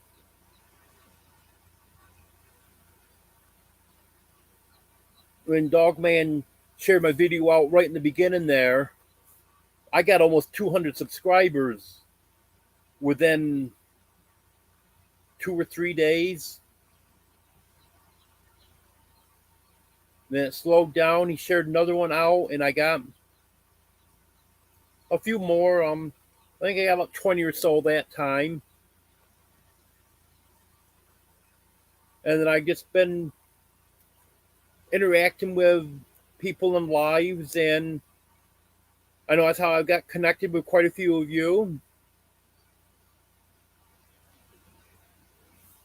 And if everyone keeps hitting the like button and watching my videos, commenting on them and stuff, then YouTube likes to see that, and they'll suggest my videos. And when someone does a search, it puts me more towards the top. That really helps. So definitely on the right track. I know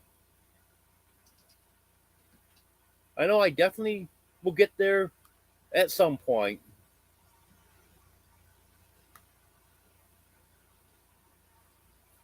So,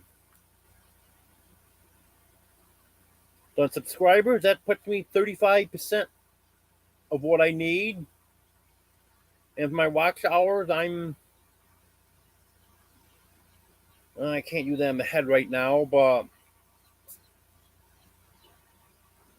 I'm getting up towards 30% of watch hours that I need.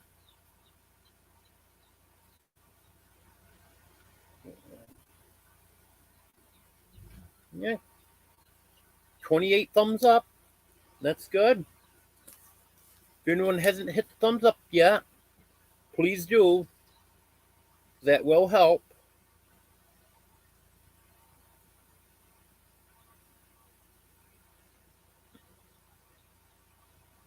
I know I've had some that didn't subscribe to me when I was explaining stuff in the beginning.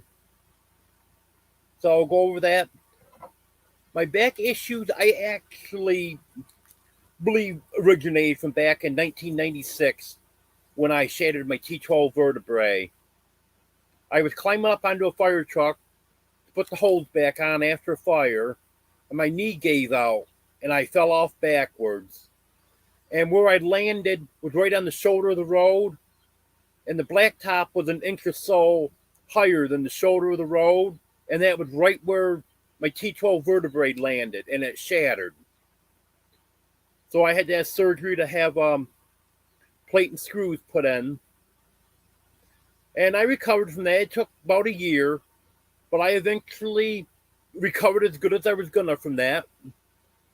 Wasn't 100%, but it was darn close to 100%. And then that was 1996. And then probably early 2000s or so, 2003, 4, 5, somewhere along in there, I started having a few issues, and it just gradually got worse.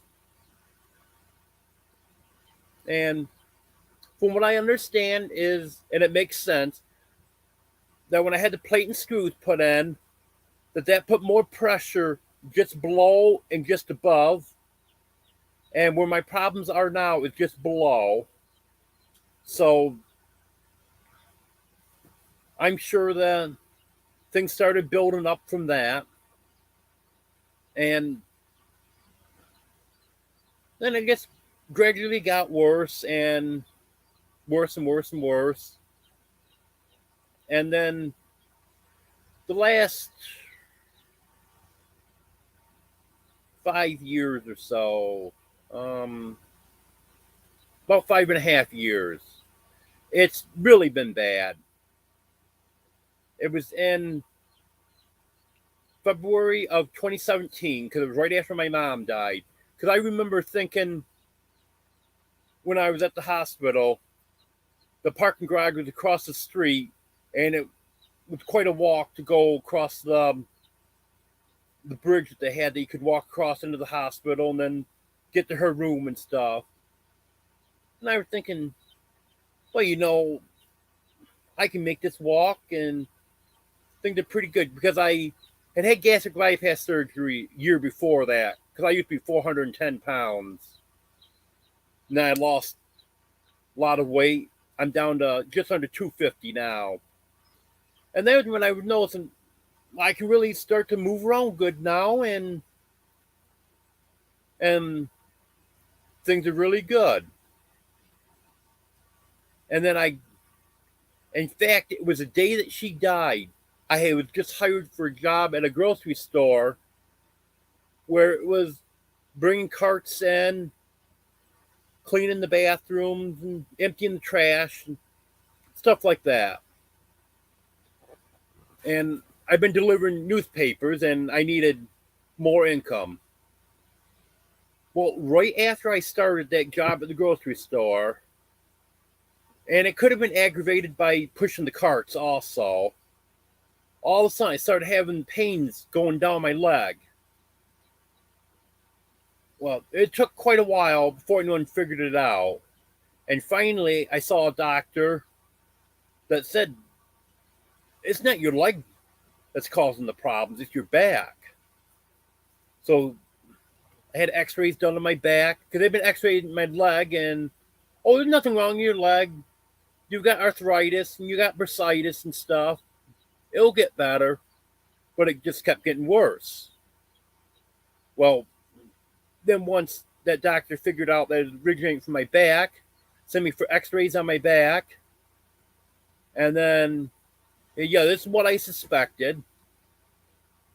Of course, from x-rays, they can't tell exactly what's going on, but he could see that there was disc out of place.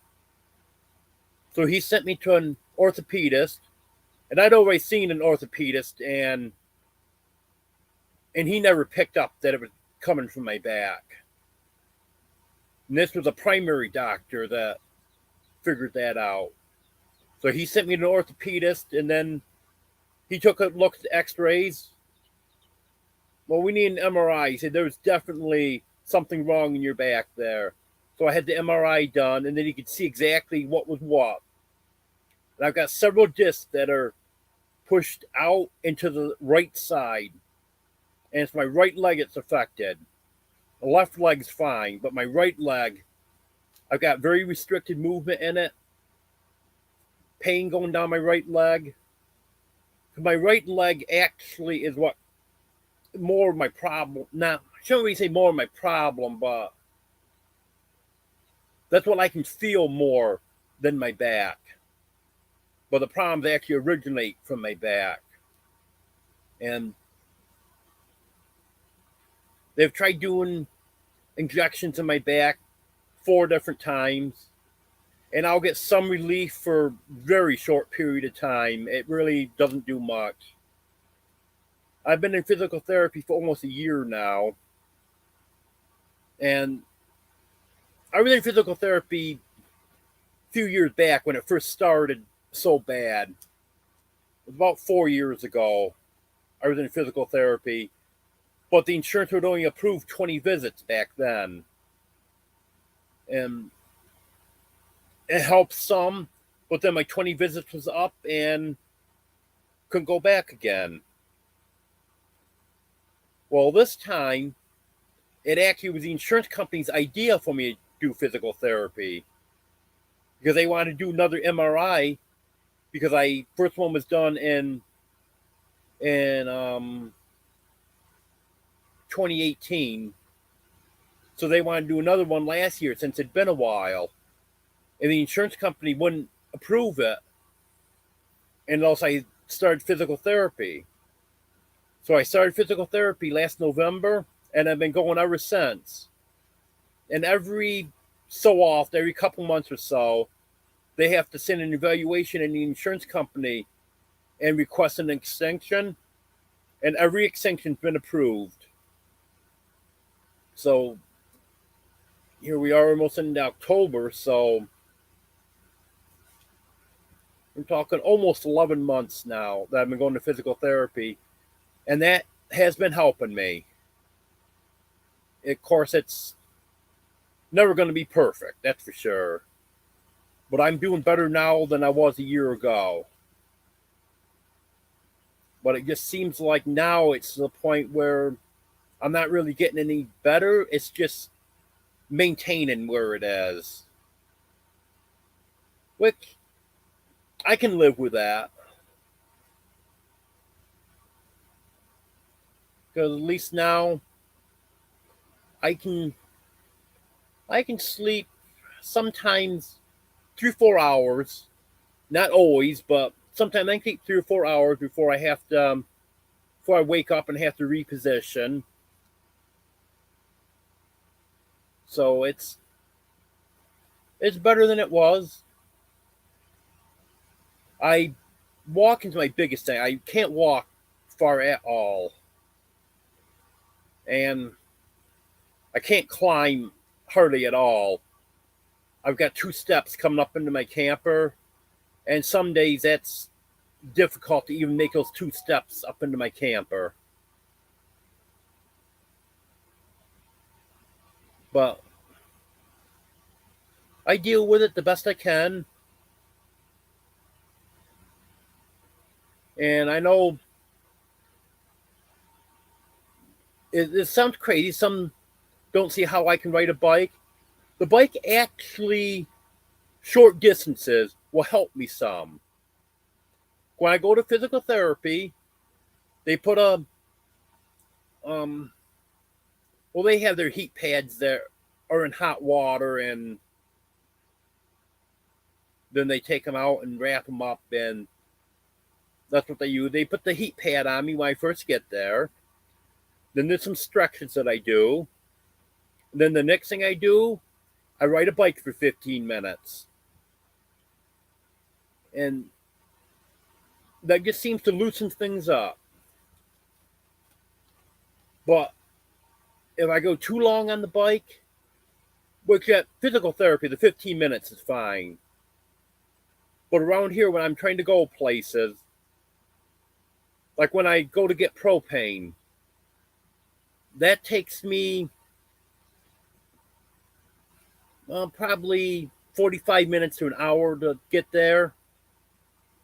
That is a rough ride. Getting there isn't quite so bad, but then coming home, that really is a little too far for me to go. So that's why I would like to try to get that motor on if I can get that throttle cable that I've got in storage so I can get that on the new motor. But other than that, if I'm trying to put too much weight in my trailer, obviously that can cause issues for me. And if I try to walk on uneven ground, that causes problems. Going uphill or downhill, just a little incline isn't too bad. But if it's too steep, then that causes problems. Going back to the chat because I haven't been looking at that. Yeah, I guess I answered that about the bike. I didn't even realize you'd asked that.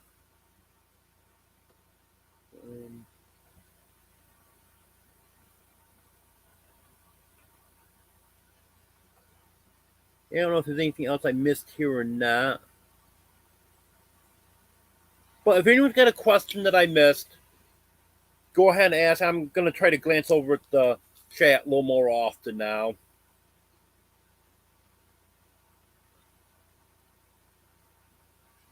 And then as far as the place I live here, I have a camper on rented property. So the pigs, the geese, and half of the chickens that you see in my videos are my landlord's. I've got 6 chickens. Well, now I've got 9. I've got the 3 chicks. And I've got 5 hens and a rooster. And I'm sure you've seen Earl, my Barred Rock rooster. I have him in every one of my videos. I don't know if he's ever missed a video. So any of you new ones, I'm sure even you have seen him.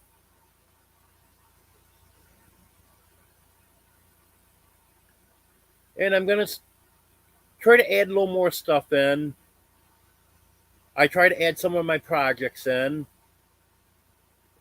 I've got a chicken run that was bought for me by a subscriber that I still have to get the netting put over. But the weather's been so nasty lately that I haven't got that done yet. Hopefully when we get those 3 good days coming up here later this week, I can get that done. I want to get that done, get them in there, and then they won't be getting out. Yep, Earl is a good-looking rooster. And then a couple people tell me I could enter him in the fair.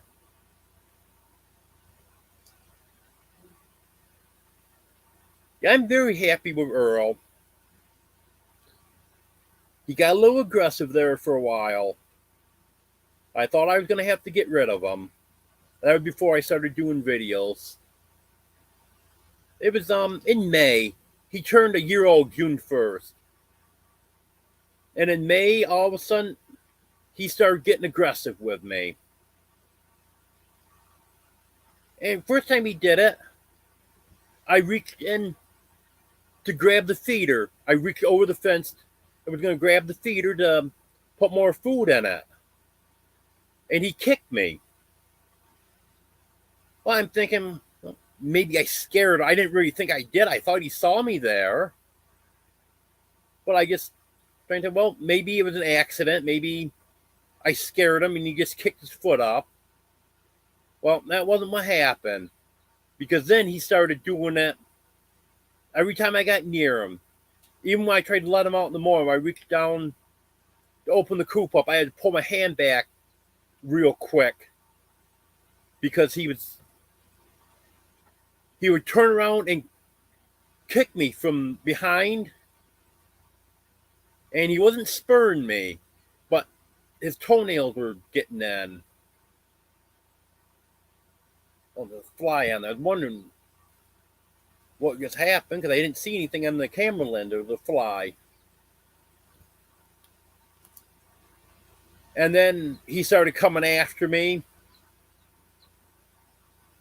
And then my landlord said, because he saw my post on Facebook where I was asking if anyone wanted them, because I thought maybe if he wasn't in the run, if he was out free ranging, maybe he'd calm down.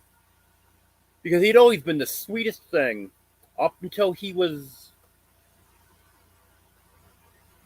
I don't know, he was probably 8, 9 months old. He loved to get picked up, handled, petted. Then when about 8, 9 months old, he wasn't aggressive at that time at all, not at least a little bit. But he really didn't like to get picked up as much. He didn't really fight it, but became uneasy about getting picked up. So I quit picking him up, but he didn't get aggressive towards me. It was just he didn't want to be tucked. And then about 11 months when he got aggressive. And I started to say there, my landlord told me I could let him out and then he could breed his chickens because he didn't have a rooster at that time. So I let him out. As soon as I let him out, he just repeatedly attacked me. I had to knock him down with my cane because he raised up and like roosters do. And I just had to not really hit him, but push him with my cane. Just had to keep fighting him off. He did it 4 or 5 times. And the last time, I actually pushed him over backward because he'd raised up so high that when I put my cane in his chest and pushed him, it put him off balance. He fell over backwards. He got up and ran away. He didn't bother me for a couple days. And then he started doing sneak attacks on me. But we had a few words over it, and after a while, he calmed down. And he was pretty good most of the summer. Didn't really give me a problem. And then about a month ago, all of a sudden, he attacked me one day again. Came up from behind. Well, I turned around and I started yelling at him. I said, "Come on, Earl. You want to fight me? I'll fight you. Come on." He wouldn't come near me. I said, "Earl, come on over here and fight me right now. If you want to fight me, I'll fight you." And that must have intimidated him because he's been just as good as he could be ever since. But then the other day when the piglets were out and they ended up letting the chickens out on me, he went after Devin. And he's been going after him through the fence. I don't know, he hates him for some reason. He's doing the same thing that he did to me earlier in the summer. But he's fine with me now. We're friends again now. I can pick him up now, pet him. So I don't know what the deal is with him.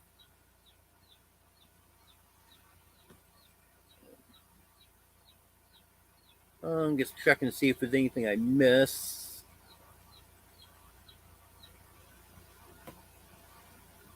Okay. See, Rhonda's asking here about staying warm in my camper. Yeah, I can keep it pretty warm in here. I have a 20,000 BTU propane heater, ventless heater that hangs on the wall, and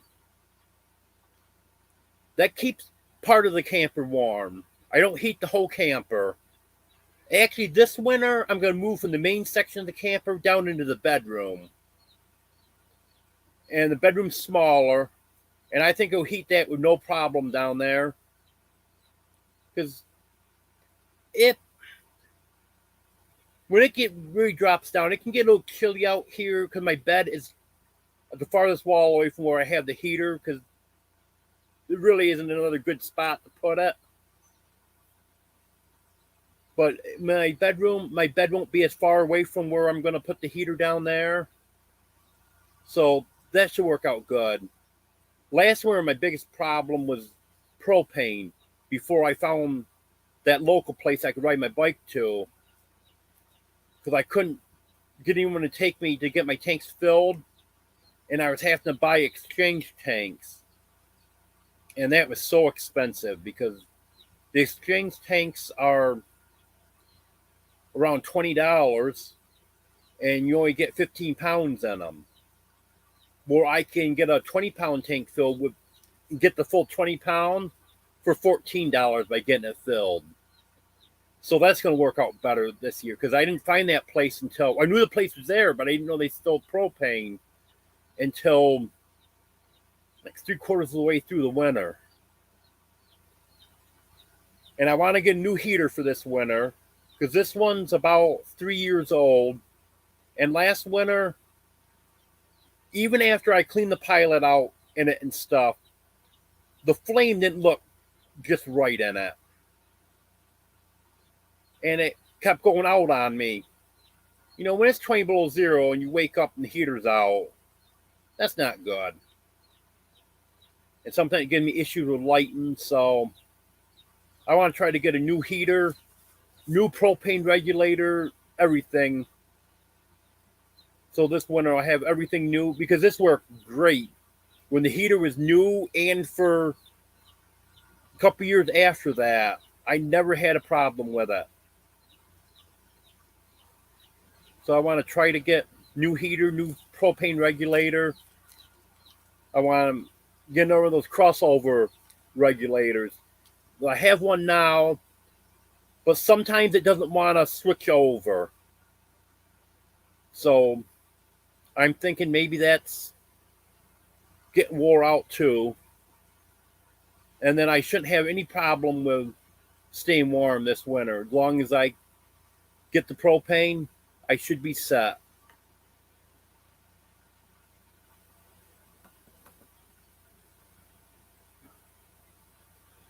And as far as getting around when the weather is bad, that can be an issue.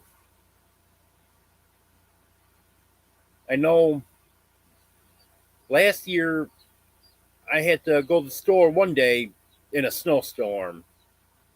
We didn't get an awful lot of snow, but what we got came in a very short period of time. And they were predicting really bad storm, but the worst of it was north of here. So I probably would have been okay waiting until later because the snow moved north. Well, anyways, I tried beating the storm. Well, I ran into it partway to the store, then in it all the way back home. I forgot what I needed, but there was something that I had to get to the store to get that day. Oh, I think it was cat food. Yeah, I didn't have any cat food. And I'd just gotten some money, so I had money to get the cat food. So I wanted to go that day and get the cat food. That was a rough ride. Because most of the time it was just snowing so hard that the plows couldn't keep up with it. And I was riding home in about 6 inches of snow. Well, more like pushing my bike home in 6 inches of snow. I didn't take my trailer with me because that drags me down bad when there's snow. So I just rode my bike and had my backpack, about a small bag of cat food put in my backpack. And then even just riding the bike, bare ground, it would have been no problem. I wouldn't even had to walk up the hills. But I had to walk up every hill that day. But for the most part, I try to plan the trips around the weather if I can. Because it can be an issue.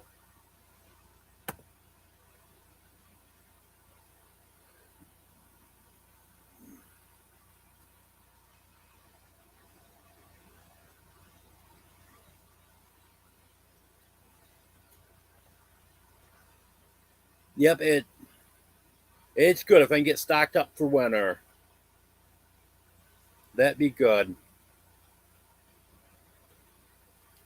Yes, I'm actually a bag ahead on cat food right now. and I can store stuff like that. I've got chicken feed in here. I've got cat food, so I can stock up on all of that.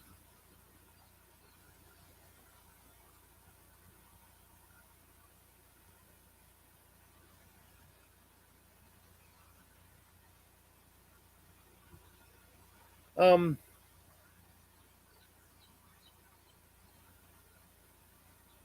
well, I like to be stocked up on the food, obviously, and as far as food for myself, I've got food stamps. I'm coming up for recertification, but that shouldn't be a problem. So for the most part, I got enough food stamps to get food for myself. So I tried to put a big order in if I got money enough to pay for the delivery on it. I tried to put a big order in the first of the month to Aldi's so I can get stock up on the stuff I need there. Um,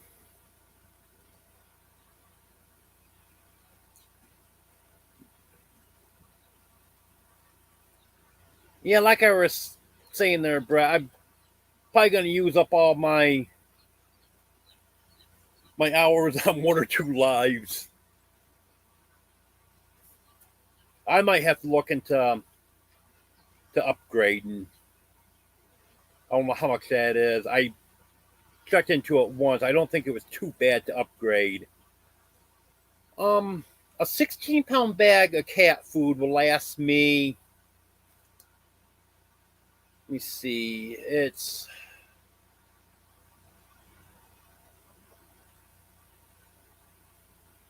between a pound and a half a day.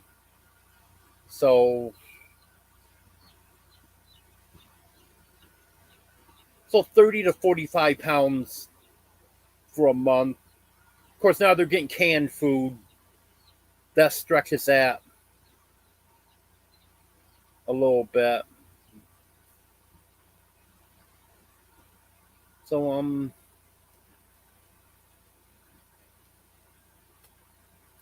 yeah, I'd like to figure maybe a couple 16-pound bags. I know sometimes bags are a better deal. So if I figure probably like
Okay, I should be back again now.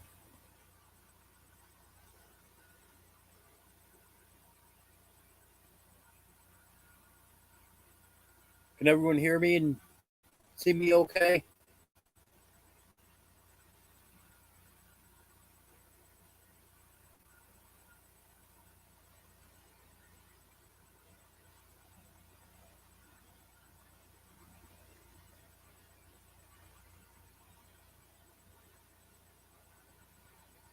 Yeah, I'm on my other laptop okay, so I'm assuming that this is okay. Hello, Lazy Acres Homestead.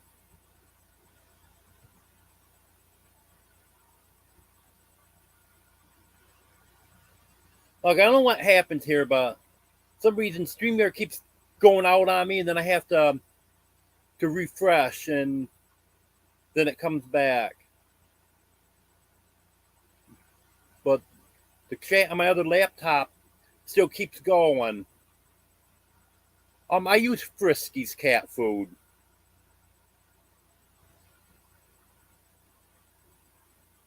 I've got some on my Amazon list, and I believe on my Walmart list also. If not, I'm gonna add some tonight if it's not on there. And I know they keep selling out, so sometimes I go on and I'll change the flavors. The flavors really don't matter, but I do like the Friskies.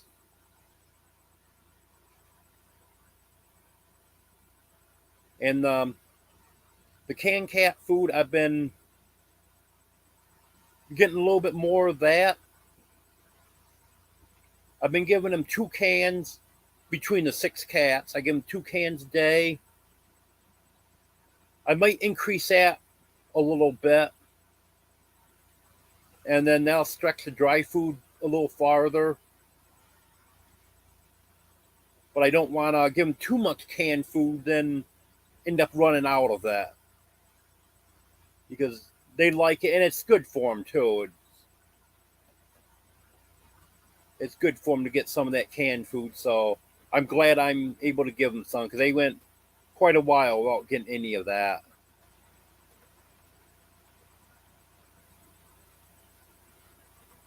What you do? Run your battery dead, Brett?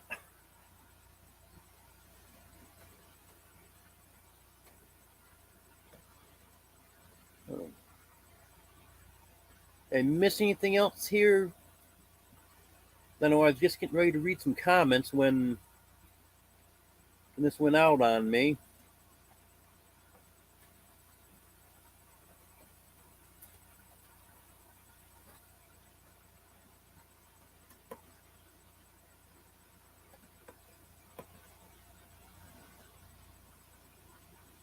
Sorry to hear that, G Pants. I'm glad to have you back, though.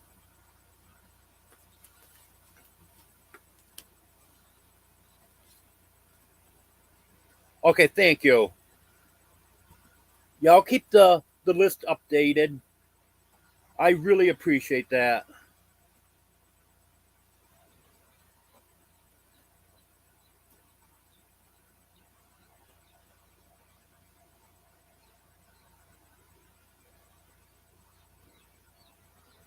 That's interesting, Brett. I didn't know that. Because what I've always, I know they love that, and from what I've always read, they say it helps with hydration. Because they say cats get more in nature. A cat will get more water from their food than they do from actually drinking water.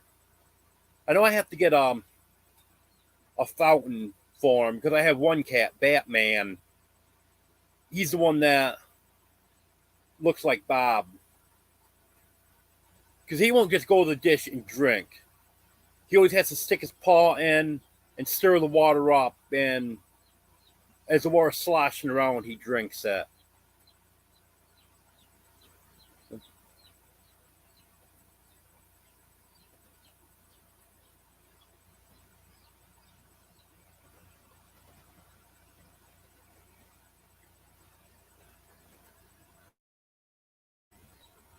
Yeah, you'll be making the big bucks when you start a new job, won't you? No, I'm just kidding.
Okay, I think I'm back now.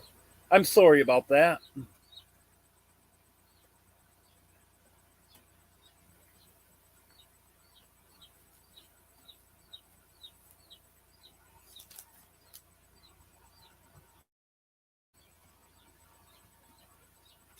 Yeah, I'm showing on my laptop that I'm on YouTube, so I think we're good.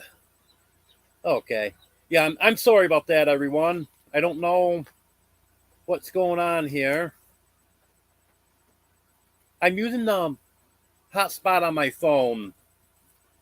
It's through T-Mobile.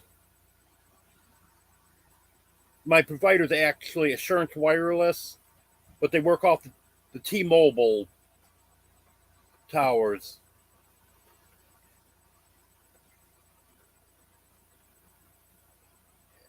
I know last week I didn't have no problems at all when I was just doing it on YouTube, so I don't know if it's something about going through StreamYards doing this or what.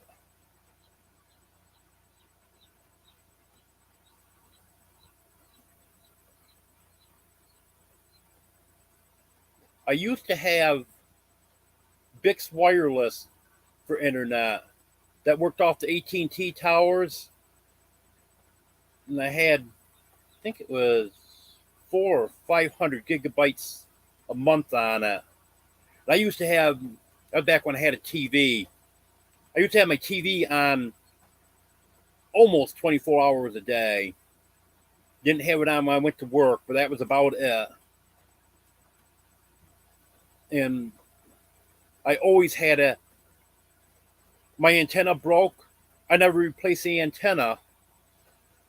And so I was always watching Netflix or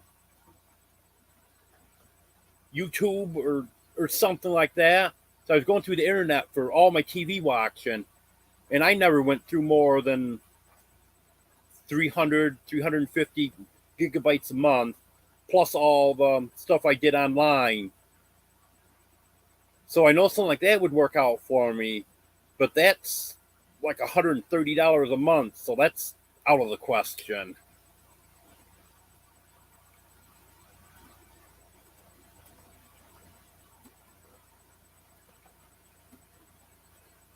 Yeah, I don't know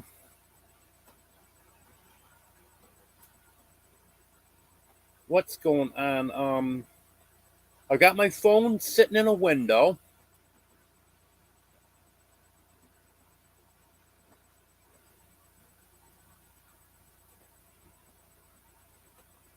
And I can't, when I'm inside here, I can't go off the neighbor's Wi-Fi. That's too far. I had issues with that outside.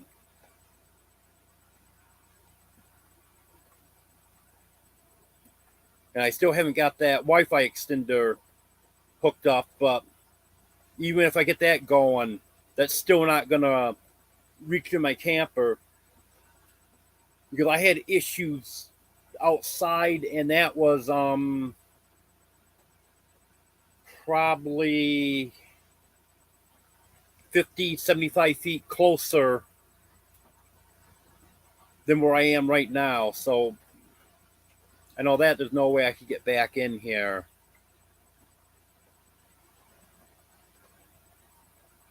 And actually, I don't even know why this hotspot's working. I'm supposed to be limited to 10 gigabytes of hotspot per month. But I discovered last month that they're not cutting me off. So I'm using it all together now.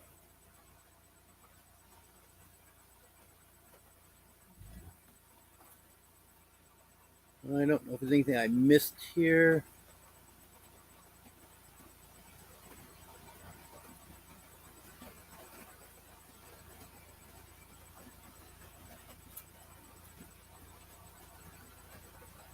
Oh, I know we were talking about canned cat food when it went out. Everything I've read, I've even heard vets recommend the canned cat food. So I'll have to look into that teeth problems. Because I don't want it messing their teeth up, but I want them to stay hydrated and happy and stuff. And they're definitely happy with that canned food, that's for sure.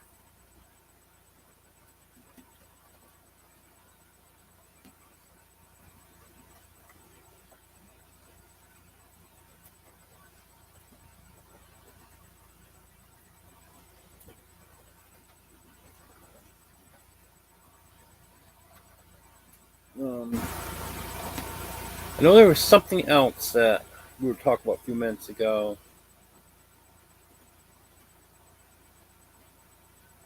Oh, I know someone was asking what I need to be stocked up on. I'll get a list together, and then in next week's live, I'll let you know what I need. And I'm gonna work on my Amazon and Walmart list. And also, if anyone's gonna buy anything off one of those lists, check both lists because prices are changing on some of that stuff. Sometimes more than once a day. So sometimes I'll add something, it'll be cheaper on Amazon than Walmart. And a day or two later, I'll notice that it'll be 10 times more on Amazon than it is on Walmart. And I try to, where I can, put items on both lists. But Amazon's so picky about what they'll ship, which I don't understand because I talked to the clerk at the post office and she says that definitely is not a postal regulation about batteries. There was something else I tried to add, and it wasn't battery, but it was considered hazardous material. I forgot what that was now. And same thing, Amazon wouldn't ship it. But Walmart doesn't have a problem. And Walmart has started shipping stuff through the mail now, too. They used to be strictly FedEx. But I'm getting stuff into my P.O. box now. Of course, it's coming to my home address, and then they're putting a sticker on it and putting my P.O. box on it. Walmart won't let me add my P.O. box on because I want my home address on Walmart because I want FedEx delivering stuff here. Yeah, that's too much. If I get a bag of chicken feed, a bag of pig feed, and a bag of cat food same day, that's too much to bring home from the post office. Plus, the stuff that Walmart's delivering from the store, they need a street address for that.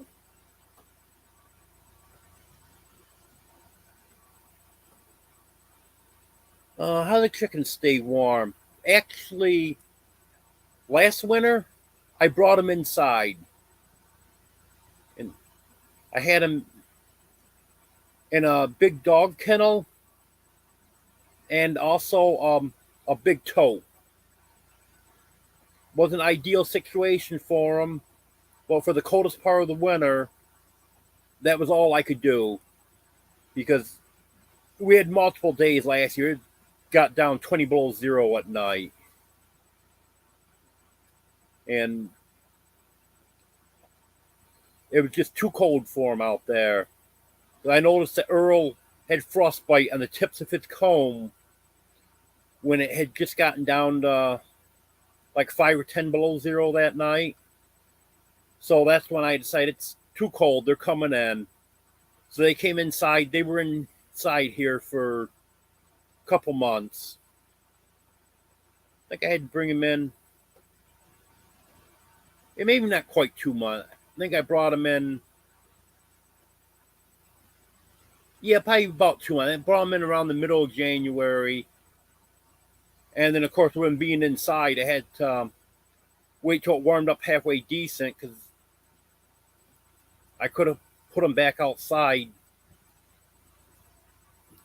when it was still cold, even though it wasn't getting bitterly cold.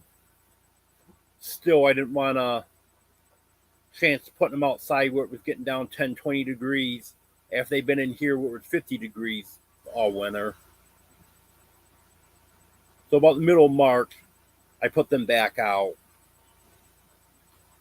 I'm hoping this winter we're having a better coop for them. I'm going to try to insulate that some. And I may even look into getting one of those coop heaters for nights when it gets down below zero. I have to see how things go. And I probably should put a thermometer in there so I can check and see how cold it's getting in there at night. Because I knew when Earl had, it was just on the very tips of its comb, but it was enough so I knew that it was too cold for them out there.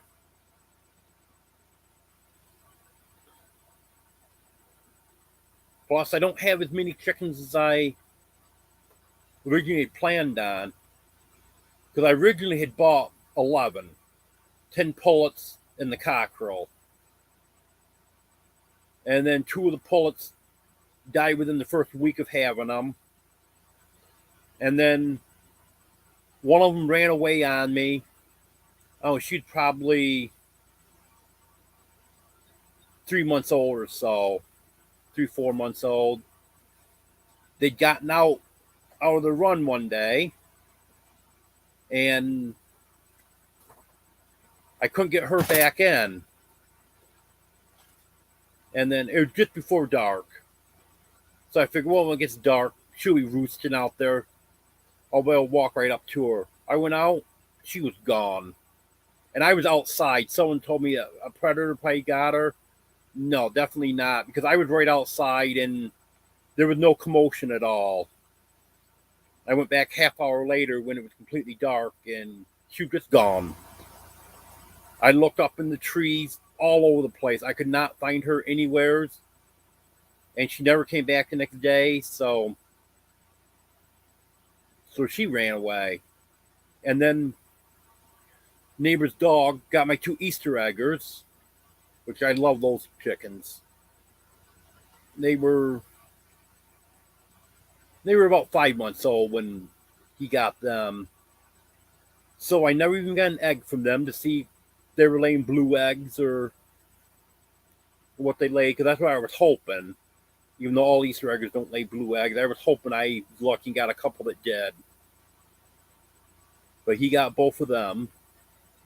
So then that put me down to five hens in the rooster. So there wasn't much heat in the coop as I'd planned on. But I definitely do have a plan for this winter. Because, like I was saying, I'm going to move in the other end of my camper this winter. So it'll be a smaller space to heat. And then I'll fix a spot up in this end for the chickens if I need to. And I'm not going to keep it as warm out here, but it definitely is going to be warmer out here than it's going to be outside. So if it does get too cold, we'll be able to do that. But I'm hoping that with that new coop, and obviously the chicks, they're so young, they'll be staying inside for the winter. But I'm going to try to get that coop fixed up, add some insulation to it, and then look into a heater. I don't, depends on how much electricity the heater uses too. I know the heat plates for chicks, they use about 15 watts. So something like that's not a problem. But like even my incubator here at 65 watts, that draws my batteries down quick. Because I'm not going to be incubating anymore until spring. Because once it cooled off, the incubator was running almost constantly.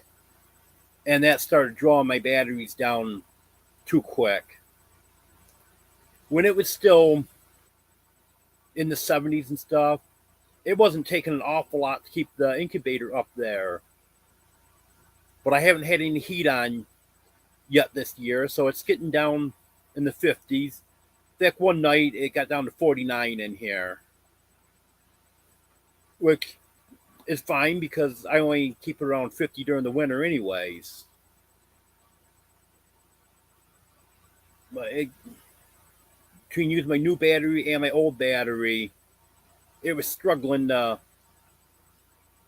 make it from evening through till the next morning. And then I have to start the generator up, charge the batteries up again, and this generator here uses a lot of gas. It's a regular generator. I want to get an inverter generator. I had one of them for a short period of time that I was doing a rent to own on, but there was issues with the generator. It was a used one. So I sent it back. They didn't want to fix it. But that was using a lot less gas. So I want to try to get another inverter generator. And then I'd love to have one with a remote start. So if I want to start the generator up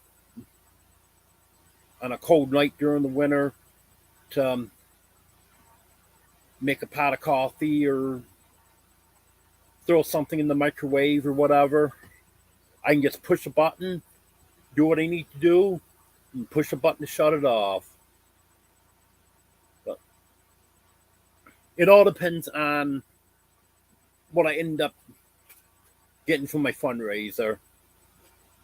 I guess I had to start a new fundraiser because my last one expired because the fundraisers are only good for 30 days. I've got $20 set aside now that I got in the last fundraiser. But I definitely do want to get an inverter. I can get an inverter generator for probably around $500. Actually, even the one with the remote, I can get a little less than my goal of $1,000. But I couldn't set an exact goal because you never know what they're going to have in stock when I get ready to get one. Because as I'm sure you're all aware of, the supply chain problems, you never know what you're going to be able to order. But Amazon does have the one that I would love to get. That's $800 and some dollars. I think it'd be about $900 with with Tax. It's a Champion. It's inverter generator, and it's got a bigger gas tank on it, so it'll run longer. Some of them have pretty small tanks on them. They will only run like 6 or 8 hours. But I'll just have to see what happened with that.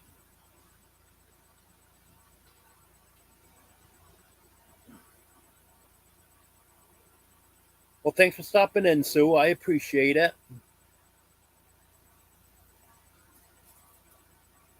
I'll be back next week.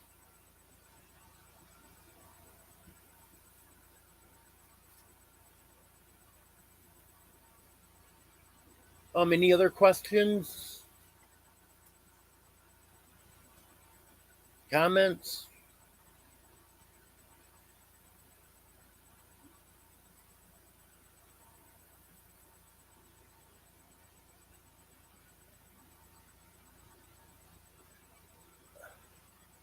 Daisy. Want to hide everyone? Want to hi, Daisy? Oh, she doesn't want to say hi.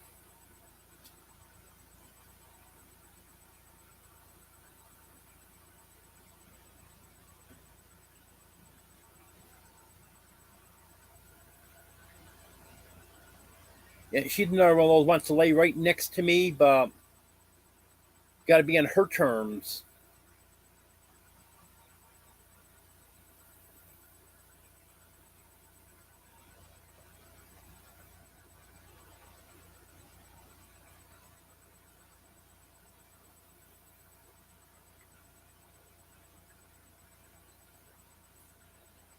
When anyone else got any questions? Anything else you want me to talk about?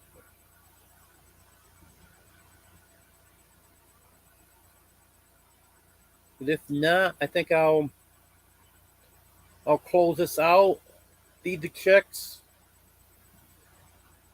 Well, put the chickens in.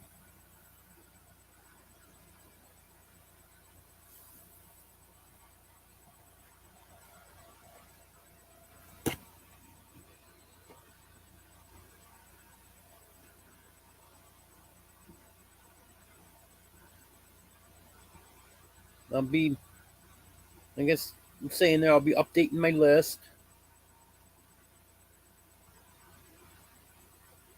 Good night, Rhonda.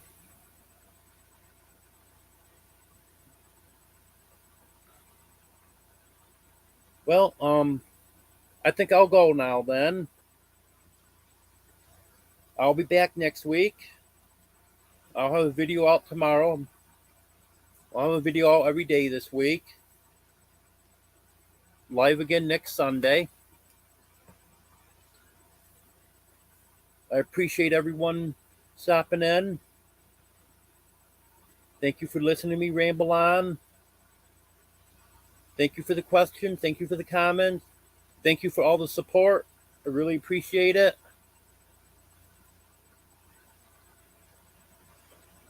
I'm sorry this kept cutting out on me, but I appreciate everyone staying here and being here when I got back, because it was just a matter of refreshing and going right back on.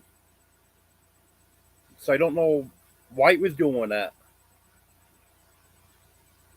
But it seemed like to me if it was a problem with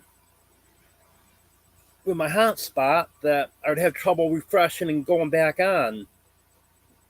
So, and it was even popping up that if I had an internet connection, it could possibly be on StreamYard's end. So I'm thinking that maybe it was a problem that they were having. But anyways, good night, everyone. Thank you. Thank you for all the support. I appreciate it.